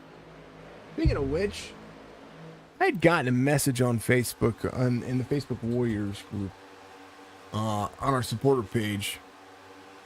Let me go to that real quick. I like welcoming people all the time. Jesse Younger is out there. Now, I will tell you that you don't know. Caleb Younger gets out there and races, gives us some likes, has a ton of fun racing with all the drivers out there, doing a pretty darn Cole Younger doing a pretty darn bang up job of helping folks out and trying to keep his name in the books. Drives in the Dirt Series that we call on Saturday and Sunday nights. Jesse said, "Hey, some insight on his boy's nickname is called Scootman. They've called him that since he was a baby. He's even though he's 20, he's still his baby. I understand that. I've got a kid that's getting ready to turn 21. I do understand, Jesse. I do. He's been racing all of his life.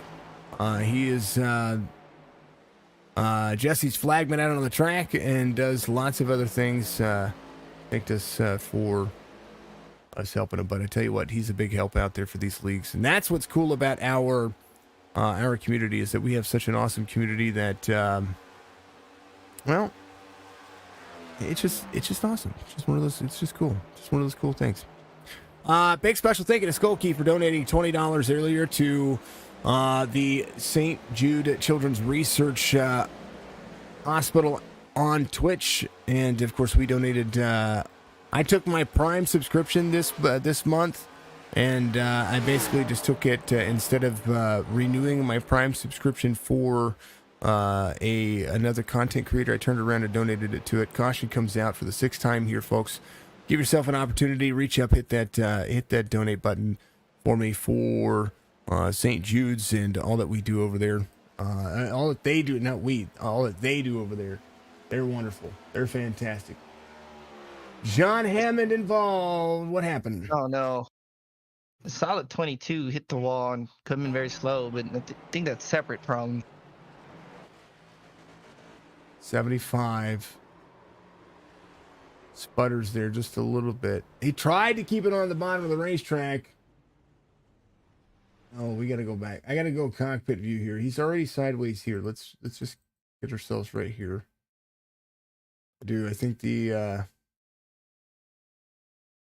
was that I think it was Andrew Tenold right here. Here's Andrew Tenold. Andrew Tenold was up the race line.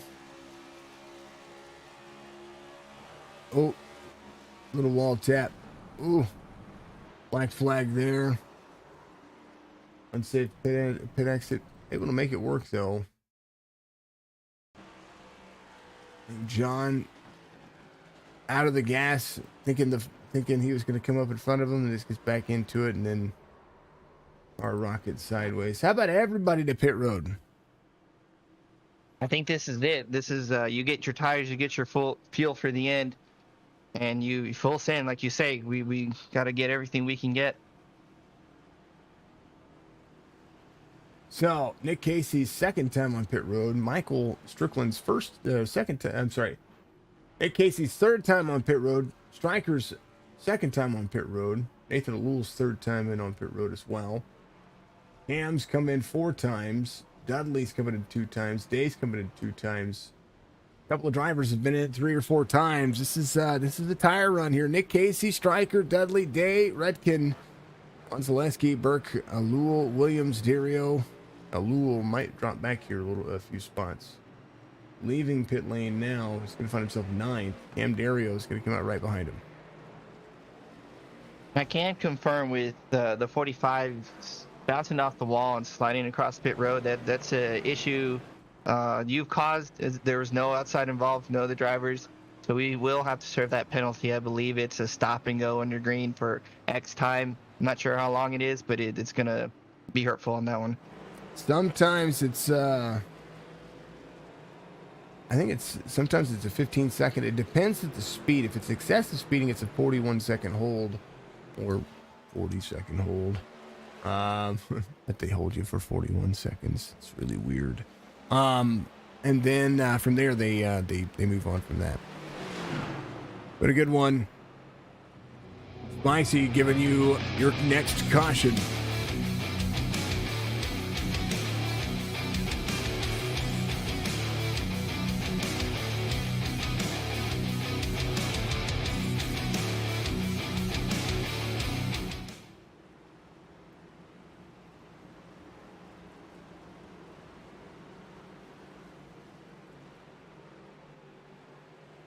$76 of 112 being completed under caution. 45 there in the back. Tenold been fast all night long. Try to work his way back to the front. Parsons on pit road right now. 18 drivers on the lead lap. Mark Odell still looking for his next opportunity to be a lucky dog. Arthur Parsons taking advantage of his pit strategy here. Still 1 lap down. Man, oh man. We're double file now, coming in the green. I'm noticing the lead car, the pole sitter, if you will, the car in first place, is choosing the outside every time. A couple different drivers have done it, so it looks like they're liking that outside line on the restarts. So we'll see what Nick Casey can do here in command of the green. A lot of speed to be carried on the high side, and you can get into the corner a little deeper, and by carrying that extra speed, getting a little extra jump here, carrying that extra speed, he's going to be able to cross over Stryker. We'll see if Stryker maintains that speed right now.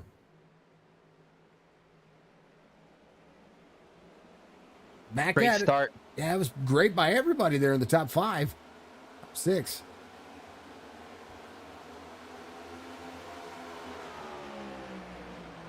It looks like the Nick Casey great arc into the corner all the way to the bottom line. Stryker right behind him, following in suit.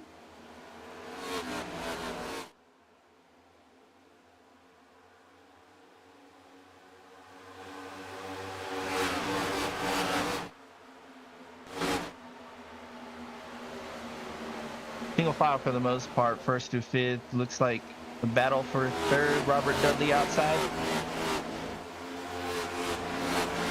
Able to get clear of the 51. Just, yep, got him clear. Moves up a spot. Just like they do in NASCAR, folks. These things. Have you heard the new mufflers of them?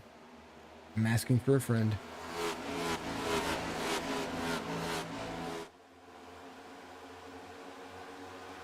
And Casey breaking up the drafter striker, 78 of 112. Getting down to the nitty gritty of things, just under 35 laps to go. Race pace is it's picking up, man. It looks like Tennell did have to serve a lengthy black flag. He's still sitting in pit road right now. 40-second hold coming up for him. Ryan Rayburn, 206 miles an hour on that straightaway.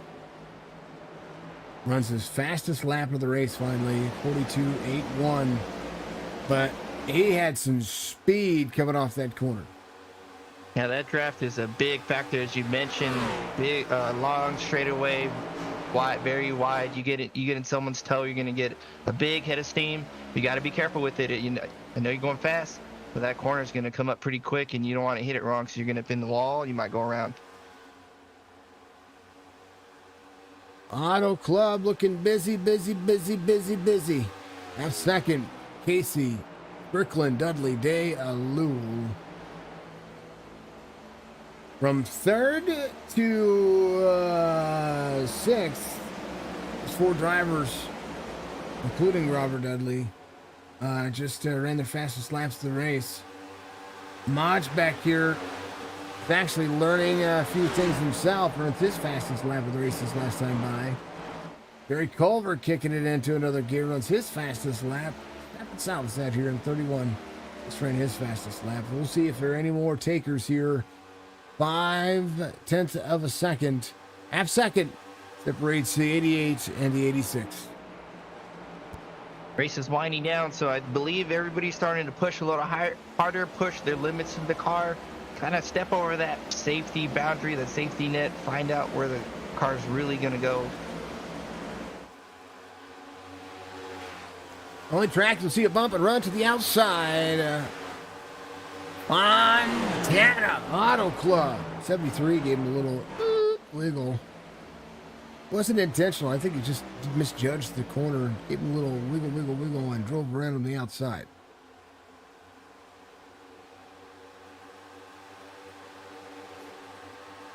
Been watching Mark for a couple of laps now, and his car looks very free. He had a decent slide in turn 2 a couple laps ago, but he might be having a little trouble getting his car under control. 4 almost got into our leader off of 2. Jonathan Parsons here, completing lap 79. I say 80.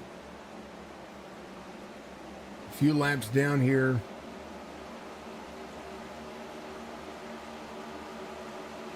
$83 of 112. 49 to go at the line. 86, 88, 49, 51, 48. Cam going to work back over a few spots here, and right now Cam Dario on the move, 207 miles an hour in his last lap. Boy, it's like he's got a couple extra horsepower. He's hauling the mail, getting everything he can get coming from the back. He's fighting for 8th right now. Might get it on day off of turn 4 here. Tell you what, sorry, that's Burke on his outside. tell you what, the 7, Cam Dario, impressive feat to watch, impressive driver, but I'm impressed here as well. The drivers we haven't really seen inside the top 10, except for, super speedways and drivers who've been trying to perfect the craft and do some good things. There's Mark Redkin here.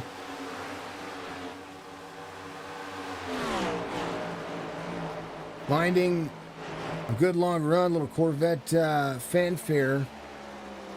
You see Robert Church leaving pit lane here. Jeremiah Burke in the 73 from Phoenix, Arizona. Still working on the corner. Cam Dario to the inside. 73 getting that outside run speed off the corner. He's able to keep Cam at bay. Looking at Mark Redgren now in the 76. He's committed to that high line. That's my line, my place to be. You get that good run off the high side, but the tire's going to go pretty quick there. Might have to transition to the bottom of the track as the run goes on. The thing I've seen with Larson is that Larson loves to run the high line at this racetrack. It's like he forgets that there's a wall there. He'll flat run it down, knowing that he can have a little bit of an angle, similar to what he does in the Cup Series. Nick Casey out front, commanding lead at 1.2 as they come around into turn one. We see the 48 getting by the 51 of Jason Day. He's charging up the field now, sees the 88 in his sights. Last lap for Alul is going to be a 42.48. Sorry, 42.32. It updated for me. Nick Casey, 42.33. Jason Day in tow. Last lap, 42.36.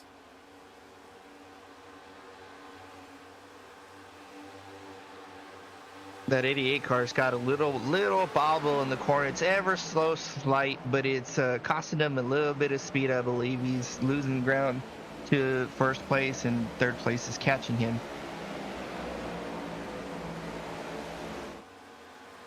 Alul there. Trying to put some pressure on Stryker. Stryker to defend the third lane, second lane for the 48. Very common to see these cars run that second lane.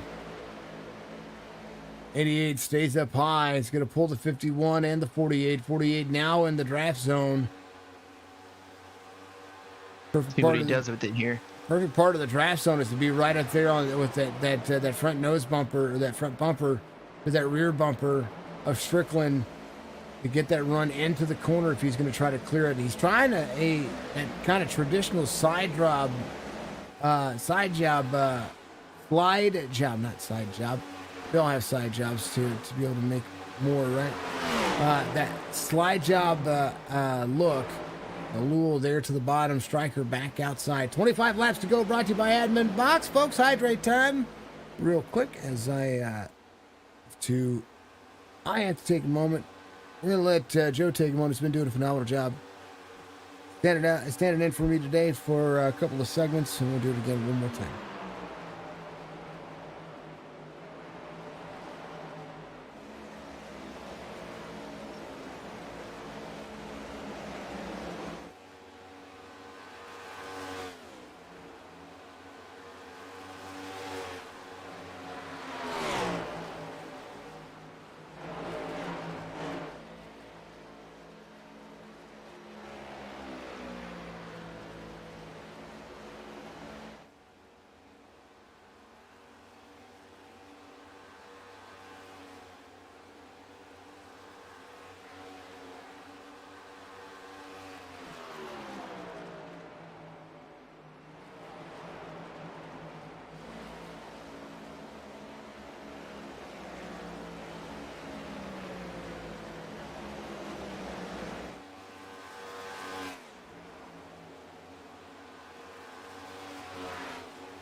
Alrighty. Caution once again. Yo, what happened? Jason, we saw the 13 of Jerry Culver. He got loose off a 2, and it looks like he got it about safe, but maybe goosed it a little bit on the apron. It shot back up the track right in front of Donnie Williams. He had nowhere to go. Ooh. The hard lick right there. Everybody else able to avoid it. Just a 2-car incident, but lots of damage for those cars, I think. Back this up, kind of see what's happening here. 13 on a run with Redkin. Jerry Culver. Our chase view here for the 13. He needs he needs a break. He's getting wrapped up in a few things. Car looks like it's tight, pushes up the race line, gets a little bit free right there. Tries to get easy back on the throttle. It's still free. Still like ice skates. And into Donnell Williams. Oh, man. Those sudden hits just like that are so startling for me. Like when you get hooked in the left rear, all of a sudden it's so surprising. It's just nothing he could do. Let's look at this part right here. 13. I was sitting in a motion rig. That would hurt. All right. We talked about those tires earlier, right? Well, Cam's been in it a couple of times now. He hasn't taken, I don't think he's taken all of his sets. He did take all of his sets, then he's kind of stuck. Top 4 all that way. Nick Casey, Nathan Alul, Jason Day, Michael Strickland, Caleb Monzaleski. They all came in, took tires. Drivers, 4 drivers in front. You have to come in. 20 laps to go here. And where can Dario and Burke finish? Because they're about to be swallowed up. If they're on their last set, boy, oh boy, they're going to fall like a rock, I think. We've seen it happen earlier to Charles Garrett in the 24. Started dropping back pretty quick. Maybe they might be waiting for another yellow and they'll take them, but we'll see what happens. 17 laps on those tires, not including 2 pace laps.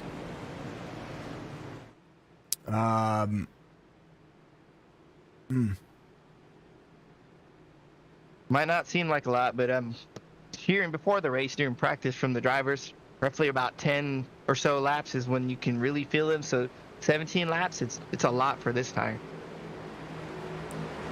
180 to go.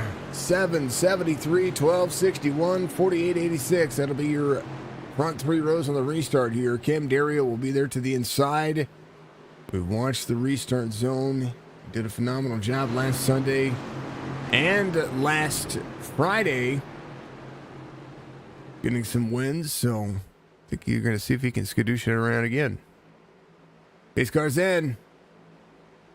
Cam choosing the inside lane here in command of the lead.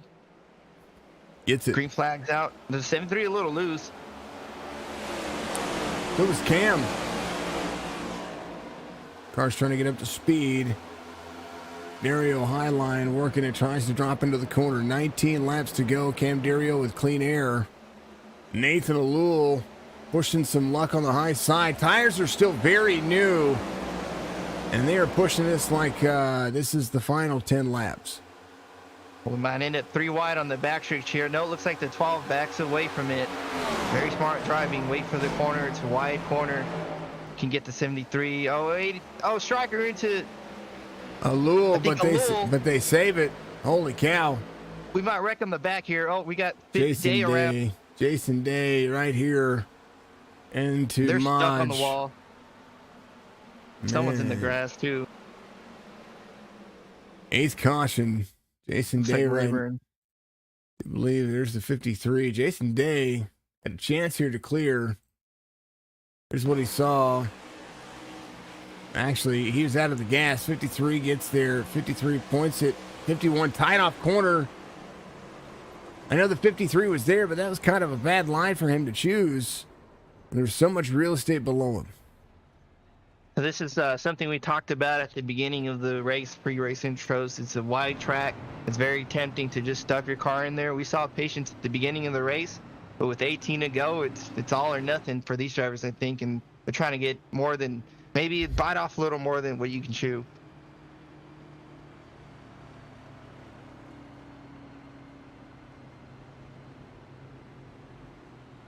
I don't believe too bad of damage for them though. They did make contact, but they didn't hit the wall too hard. Mostly a long scrape. These cars are pretty tough. I think they'll be okay. That's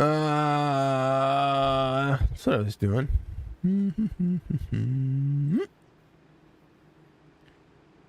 Let's see. Talk about lap records.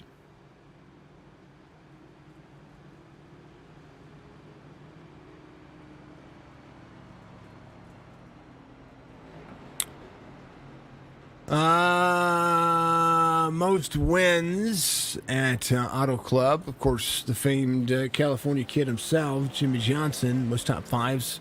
He has 6 wins, by the way, at Fontana. Jimmy Johnson, most top fives at 13. Jimmy Johnson, most top tens at 18. It's a tie for most starts here. Kurt Busch and Kevin Harvick. And then most poles would be Kurt Busch at 4. Most laps complete, Jimmy Johnson, 59.06, 5,906. Most laps led in NASCAR Cup Series stats.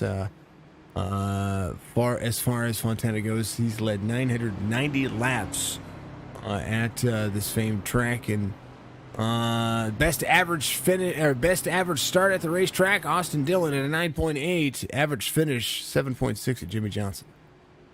Jimmy Johnson all over the place as far as career stats for the NASCAR Cup Series.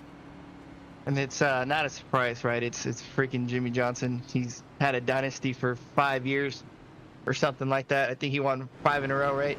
Yep. So he's the GOAT in my eyes.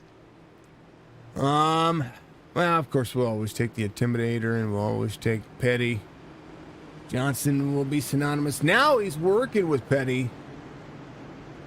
This makes me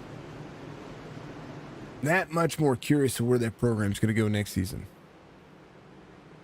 I'm hoping good things, personally, with Jimmy Johnson staking it. Kind of like Brad with Roush Fenway, now RFK, right? Mm-hmm. So they're doing good things there. I hope for the same for Petty's. They can bring him back to where they were. Just don't modify the car. Yeah, don't put tape on it. None of that weird stuff. Don't put any clear tape that's going to give you no reaction on a bumper of the car other than covering a scratch. That was a weird one for the Toyotas for sure. I don't have a clue. Best, closest margin of victory, 0.074. That was between Jeff Gordon and I think it was Carl Edwards that had that. They did go into pit there under the shallow, got some damage fixed. The other car, I believe the 53, stayed out on his position, so maybe he didn't think it was as bad. But we'll see here coming to the green. Nathan Alul took tires. Retkin took tires. Maj took tires. Dudley took tires. All on 91. Donnie, you got some stuff taken care of. Caffrey back on the lead lap. Philip Caffrey is. Jason Day in 51. Nice driver on the lead lap. Green flag away. Having a little loose in the start. He waits till the green drops there and gets the field stacked up. Good start for him. Side by side for second. Striker's probably going to get the second spot. Maybe get first here. Cam way up the racetrack. Striker to the lead. Nicholas Casey to the bottom side. Nathan Alul driving like a PO teenager in a Mayhem commercial. Gonna be the 88 and the 86 first and second. 86 on the bottom lane underneath the 88. Alul a little bit up high. It'll be side by side off 4. Race lead comes down. Caution. Striker leads here. I'm not even sure where that was. Brian Rayburn had an issue. He's on the infield. Let's take a look. Looks like the 61 took the claims. Something between those two drivers. Like he might have gotten into the back bumper of him just a little bit there. Or Yeah, it looks like the 61 hooked. I was gonna say had to check out of the corner. Here's a far chase view. This is Brian Rayburn, but more importantly, I'm gonna go to Philip Gaffrey here. Gaffrey's 3 wide here, trying to keep himself off the wall. Instead, meets the wall and says, "Hi, Geico." Just 2 cars coming together. Caffrey trying to get away from the wall. Maybe it startled him a little bit. Rayburn coming up off the corner, that natural push, getting the run off, just coming together. I don't think anybody's at fault personally.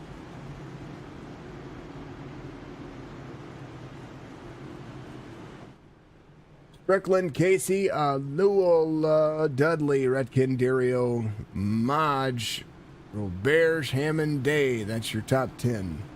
Or, in no particular order, aka first to 10th, 86, 88, 48, 49, 76, 7, 53, 98, 75.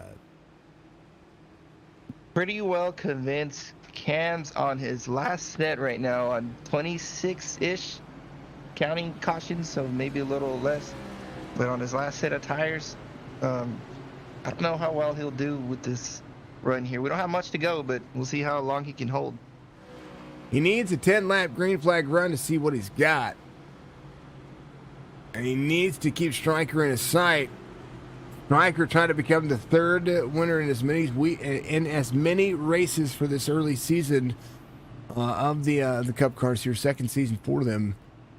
Strickland, Casey, Lul, Dudley, Redkin, Dario, Modzelewski, Roberge, Hammond, and Jason Day. That's the coolest name out there. Other than being a Jason like me. He likes to have the day, and that's his name. It's okay, my last name's Followell, folks. I'm not making fun of his name. I actually do like his name. I've said that to him time and time again through many past leagues that I've called races with Jason. And another person I really like, and I'm hoping for better luck here, Donnie, coming off pit lane. He would be your lucky dog. I get Donnie's feeling right now is back-to-back weeks, just bad luck. Been involved in some things, and we're just trying to keep it on the track and get what we can get now. He's still on the lead lap, so can still get some positions, avoid maybe some more wrecks. But he's a great driver. Donnie came pit road. Got some damage repaired. Now I don't know if he took tires or not, because it's not letting me update that portion of it, or it's not showing it's updating that portion of it. So we will just take a guess and see what it looks like. If Donnie starts rolling through the field, we know why. We will be able to tell pretty quick if he took tires or not.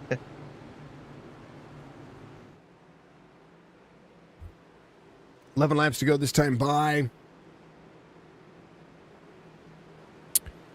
As they work it. Striker choosing the outside line. They really like that drive off there, and you made a point to it a couple restarts ago. Cars aren't quite up to speed right off the restart, so you get a great angle, great drive off starting on the outside. I think it's a good call. And this way, you take out the second place car with you if you get free. It's all good. Sorry, that was a little troll. Strickland, 86, 49, 48. Just gives that Rick, you're going with me. Yeah, that's right. Just gives that 49 a chance. He needs Nathan Alul to be stuck behind somebody here. Oh! And Kev's very free there. Yep, those tires are caught up to him, but Striker waiting to the very end of the restart zone gets a great start. 49 to the bottom side behind the old 48, but he slides up the race line, goes to the outside, rolls that beautiful bean footers and says, let's go. Good jump for the 88. 86 in tow with the 48. Under pressure from Robert Dudley, the 49, right on his inside. Choosing to hit the bottom lane, the 48 about the middle of the track. Should get the drive off the corner. Side by side to single file, top 5. All within a stone's throw. 53. As Hammond to the inside, John Hammond has saved a little bit for the drivers in front of him. He's ready to go. Oh, 73 tight in the corner. That is an arrow push. The 53 sliding up the racetrack. And it looked like, yeah, it looked like the 73 able to kind of hook that one along. So, whew. Maj in 8th, up 8. Hammond, A little bit of wall there. biggest mover of the race. John spun off a couple times, even hit the inside wall, and he's great recovery twice again, coming from the back, running in 7th.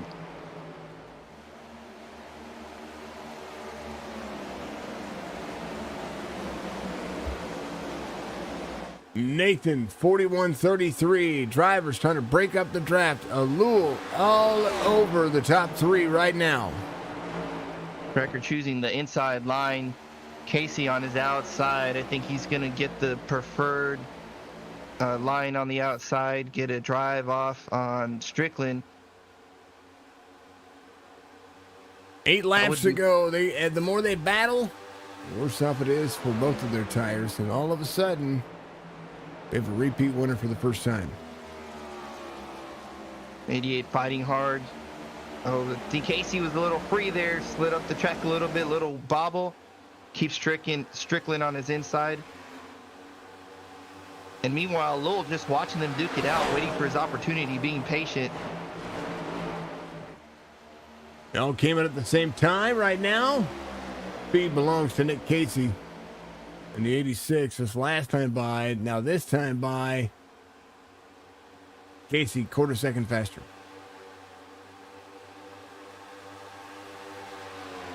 Tracker's doing a great job hanging on to the inside line, staying with Casey. I'd expect Casey to get the 88 on the outside fairly quickly, but the 88's doing a great job fighting them back. But as you mentioned, they're just burning their stuff up. 48 closing. Wow, Tracker just closed the door on him. Tracker says no. Nicholas Casey to try to lead for 6 more as they come across the start-finish line. Admin Boxx for 2x's.com giving you all of your race pace today. Again, thank you to Track Racer.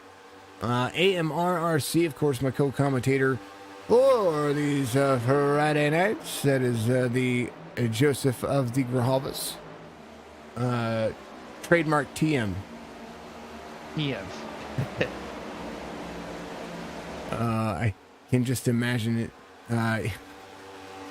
having you in an Orbitz commercial, but do the trademark TM as that's your last name. My birth certificate, trademark that TM. Love it, love it, love it. Oh, Striker, big bobble off of 4. It's going to open the door for the 48 on his inside. Striker's starting to push up the track, running that low line. He's having to turn the wheel a lot, and it looked like it's catching up to him. Now he's moving up the track. Striker looked like he was having a better time on there, but that wheel likes to get us loose. Yeah, 48 trying to catch Nick Casey. 5 laps to go. Everybody on a different strategy. Rest of the field single file for the most part. Speaking of which, he just gave us a like. AMR Paintworks. Go find him. Facebook.com. Like JeffDunham.com. But Facebook.com. AMR.Paintworks. Lowell to Casey's inside. He drove it in a little deep, but had to back it out. He was starting to push. Falls back in line in second. Casey lifting the lane, dropping it into the corner here. Watch him roll. Some beautiful beam footage. Striker in tow, maybe thinking these drivers are going to do something about this. Where'd he go this time by? When you're 12 turns away, Joe, where does your mind go? Well, it's something you got to keep in check, because then you start thinking too far ahead sometimes. At least I do. Start thinking about where you could finish, what could happen. Internet might go, the wheel might disconnect, you might lose force feedback all of a sudden. You start thinking of all the bad things that can happen. Sometimes you get a little anxious if you haven't been there before. But these three guys, they're duking it out. The 48 got past Casey. Now Striker getting around Casey. Looks like he might have lost some momentum, started to burn his stuff up. Little bobble for them. Both of them. Staring in his rearview mirror going, all right, that guy back there on the right, we're going to pull him a little bit here. Then we're going to pull the workhorse. And that's kind of bit of clear, Casey. the way it works, right? All right. Good to go. Going around 3 and 4. The battle rages on between Nathan Alul and Striker and Nick Casey. White flag waves, final lap here. Chop Shop iRacing Series, home of the world's greatest iRacing leagues.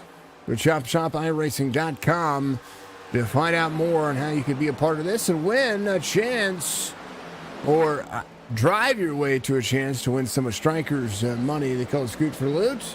Nathan Alul from the front to the back, from the back to the front. Drivers are kind of hauling off down the backside there.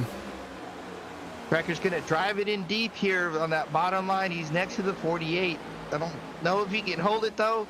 He would need more than just that, and he can't get there. So close, but Lul, I mean, a great valiant effort. Nathan just had such a great entrance into that corner. It was almost poetic to see him do it, but a top 3 night nonetheless. We get to talk to Nick Casey as well as the 86 comes home third. And the fireworks go off at daytime Fontana. great drive by the 48. Ever to avoid those wrecks. He was back in the pack. By this time, he saw the 88, 86 battle let out for a couple laps, and he's able to capitalize. First multi-winner of the season, and it's a young season.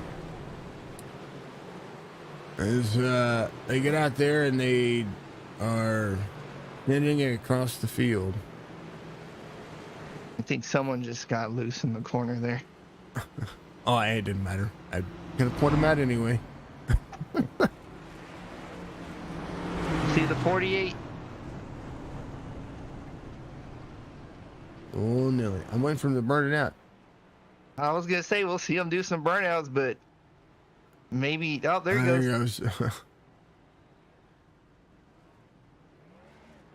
And it's picture time for the 48 as he's going to virtually wave the 3 fingers in the number that is iconic and synopsis of this racetrack.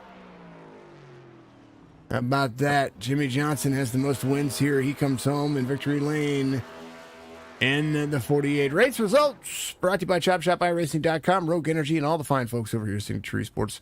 Nathan Alul's going to be your race winner. Striker finishes in second. Nick Casey's going to finish in third. Robert Dudley, Jeremiah Burke, all the way through fifth. Craig Burns finishes in ninth. Hammond finishes in 12th. Philip Caffrey finishes 15th. Odell will be the first driver off the lead lap. Only 1 lap down. Needed 1 more caution. And then Odell's back there fighting for a cause. Said he'll finish 16th. And then down the rest of your race results. This looks like Michael Caffrey will finish 11 laps down. Finds himself in... Right, he'll be 10 laps down. Finds himself in the old 20th spots. Biggert is going to be in the 23rd spot. Andrew Payne finishes after some bad luck 60 laps down, 25th. Balsamo, Chris Parker, and that would be that. You know, all the good things. All these good things go to do.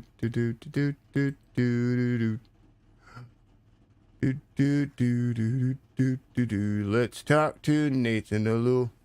Hey, yeah, buddy. Nathan, can you hear me? Oh, Nathan. Oh, Nathan. Did you have to go to the bathroom? No, can you hear me? I can hear you now. Yeah. Congratulations, buddy. Race win here. You take the most winningest driver in the NASCAR circuit's number back to victory lane, Jimmy Johnson.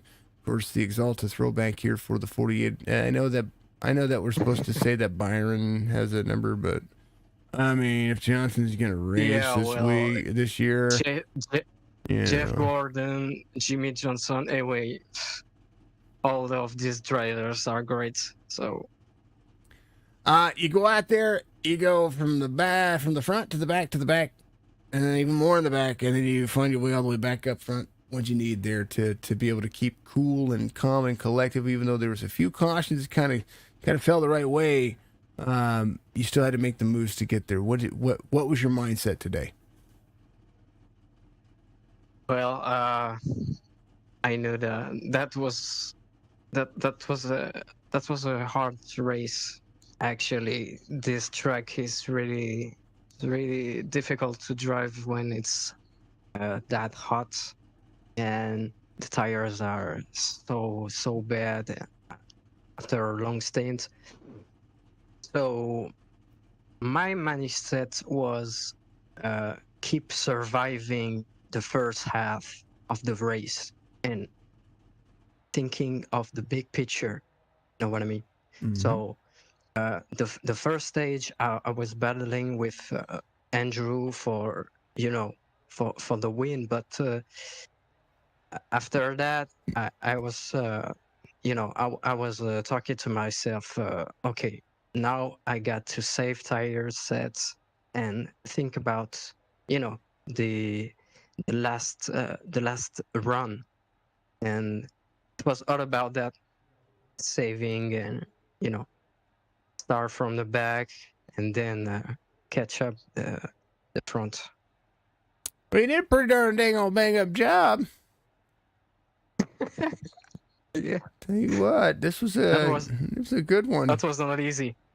That was not easy. It didn't look those easy. Guys, those guys are sure great racers, and Joe, anything for the 48 here? As I fly around in my drone around this car. It's great view. Hey, Nathan, great win again. Glad to see you put the 48/24 paint scheme. I love those flames. That's my driver, the 24. But great win again.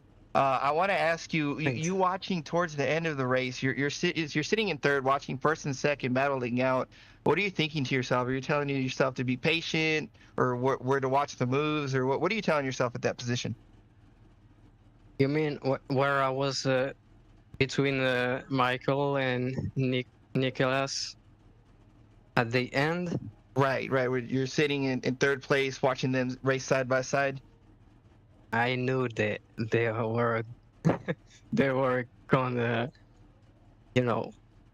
destroy their tires. So I just wait and see, and when the door opened, I just full throttle to the end. Nathan, you're the coolest Frenchman I know, and I don't know very many. No, you just come to Paris one day. You will see. We are funny guys. We are fun guys to hang out. That's it. I'm going to see Nathan. Go tell my wife. Nathan, congratulations, my friend. Once again, it's your second win of this early season, and this is a good time to start ticking away at some of those points. You did a phenomenal job. Congratulations. Give your shout-outs, my man. All right, so thanks to you guys for broadcasting it. Thanks for the racing boys. That was awesome. Thanks to Chop Chop. Thanks to AMR for the race control. Thanks to all of you guys and the girls who are supporting us. And thanks to my family, my lovely wife, and see you next week. As always.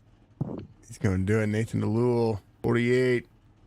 Full sent it there as we always look at the big picture here. I had to make a transition there, folks. Sorry. I wanted to play around with the drone camera again. It's kind of the cool thing that I have set up. And I do it with I had the X modifier put on, so hey, look at this. Look. He's going to drive around here. Look. And I'm going to follow him. Yeah. Big dig, right? Big dig. All right, he gets it. All right, let me stop messing around. Let's talk to Striker here. Michael Strickland finishes in second as the Phoenix, Arizona native tries to take it to California, but Jimmy Johnson beat Dale Jr. once again at Fontana. Walk me through today's race, buddy. Yeah, it was a fun race. As Nathan mentioned, the track was ungodly loose, especially on older tires, and just all throttle control and figuring out what lane your car is gonna drive off. So it was just the entire time is just searching for rubber somewhere where you can hopefully not wreck, and that's kind of how it panned out for me. I was just beneficiary of some late cautions that fell my way. I had a better set of tires than the other guys in the back, and me and Nick were battling a little too hard probably early in that last run, which opened the door for Nathan. But congrats to Nate. He well deserved. He's the man. We have to talk about let's see, a lot of different variables here at this racetrack, and I think the biggest variable about this racetrack, and somebody said it earlier when I was sitting in with them, sitting with you guys, that this drives like Kentucky but 2 miles in length. I don't know I don't know what it's driving like, but it's like driving on ice. At least it was today, and especially later in the run. But I like both Kentucky and Auto Club. It's always fun to have to wheel the cars, and that's what we had to do today. Yeah, very flat in the corners, and I think that's more of the reference there. Joe, you got Striker here. Tell me you want to race. First, tell me you want to race. Well, doing race control, doing broadcast, maybe I do need a race. Sorry. You'd probably be up front as well. You know I like slick tracks too. Buddy, I'm glad to talk to you. It's the third race in. You're doing great, finishing second. I want to ask though, we saw you dive on the last corner. You were about halfway up Nathan's door. Maybe a couple laps more, do you think? You think you could have got him? Maybe 5 laps more? Did you have anything for the 48? So the tires ran through cycles. It'd go 5 laps where it would be completely loose, and then 5 laps where it would hook in, and it just transitioned right there in those last 2 laps to being able to drive out the corner. I just sent it, right? I was gonna make sure that he saw my fender, and hopefully he would panic. He said that he saw me down there and he thought I was gonna drive right through him, and that's exactly what I wanted him to think, but he saved it. Would I have had anything for him there at the end? I don't know. I mean, it would have taken a mistake for me to get around him. But those last 2 laps, I got a good run on him once I got around Nicholas, and at least at the end, I made him think about it. That's the most important thing. You got to make him think about it, right? Yep. That's the way it is. Striker, when you gonna get a dang old win? These wins elude me every now and then. If I keep putting myself in position like I have, top 3s every week, then eventually we'll sneak into one. That's the subject of our conversation. I think every 3 or 4 weeks is that Striker has his top 3 nights, top 5 nights, finds himself leading in points in everything but wins. And Joe and I were talking about how that was kind of that Kenseth way of not necessarily saying that Kenseth was not worthy of a championship, because boy, did he put on a phenomenal season that year. But but same concept. You don't have to win the championship race either. If you get yourself to that, of course, to that point, thinking about how that dynamic could ever work, you don't have to win the championship race to not have a win that season. You could still finish inside that points sector. That's insane to think about. And of course, stage wins do help, and there's some playoff points and bonus points involved in that. But what comes to mind whenever you think about getting, you get through the quarter portions of each season. I'm through my first 5 races here. Okay, now that's done. My next 5 races, I need to focus on being in this position to maintain what I have. Yeah, as far as the lack of wins and trying to win a championship that way, ideally, if that's the way that I can sneak into a championship, I'll take it. But ideally, I don't want that to happen. Obviously, I want to get a couple of W's before the end of the season. I think that the way that we're running, we should be in line to put ourselves in position to grab a win every now and then.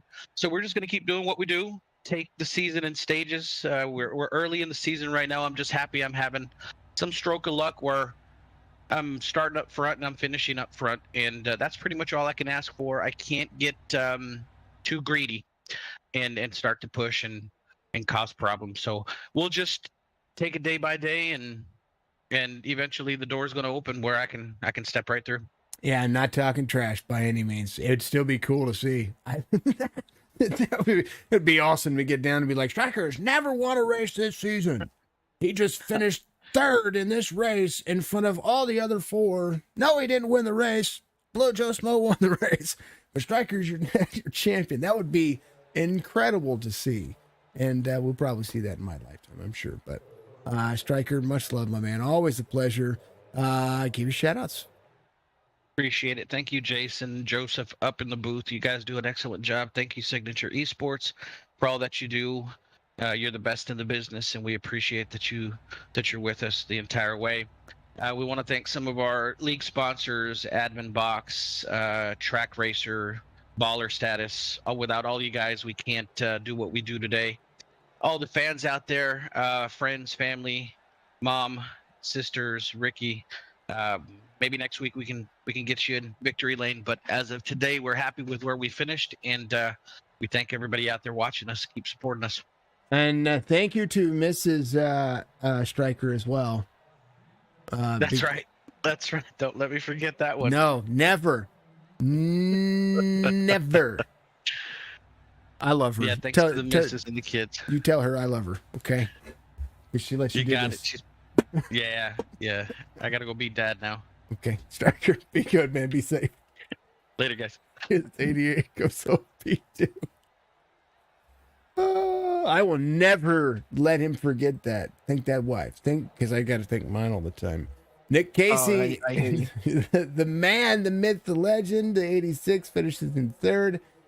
Dude is an awesome driver, and he may not be available for an interview. He might be out, but Nick is such a cool dude.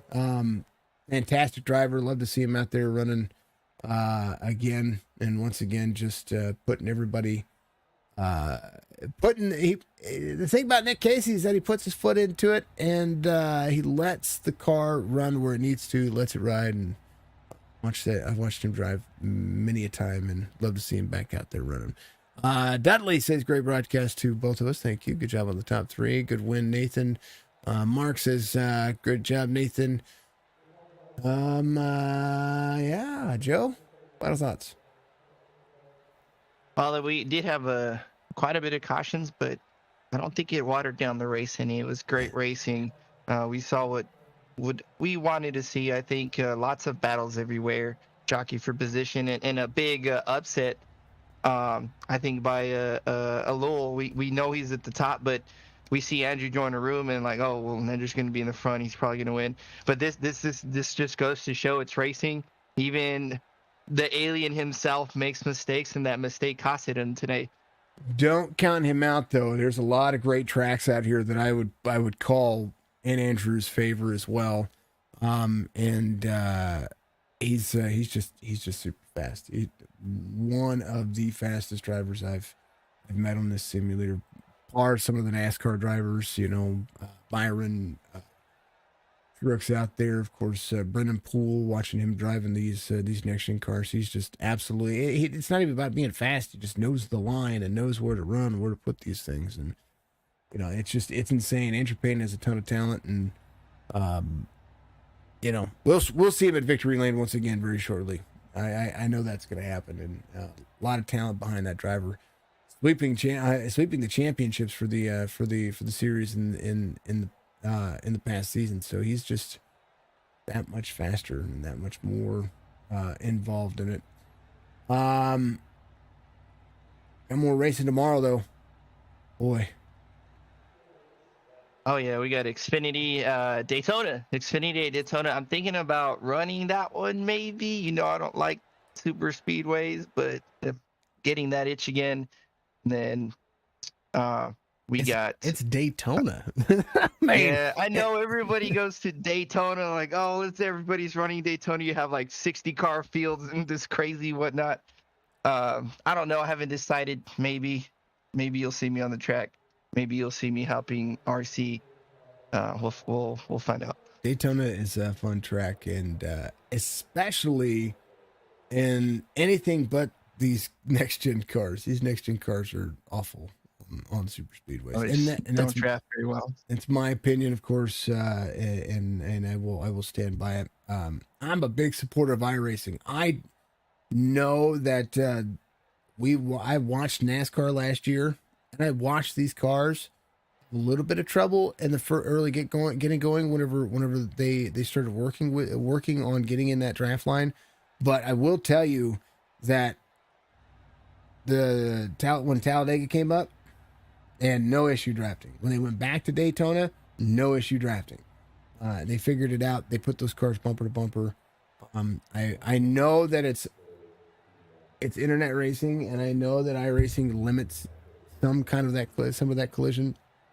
However, I would love to see true to form like the Gen 6 cars and get in there and push.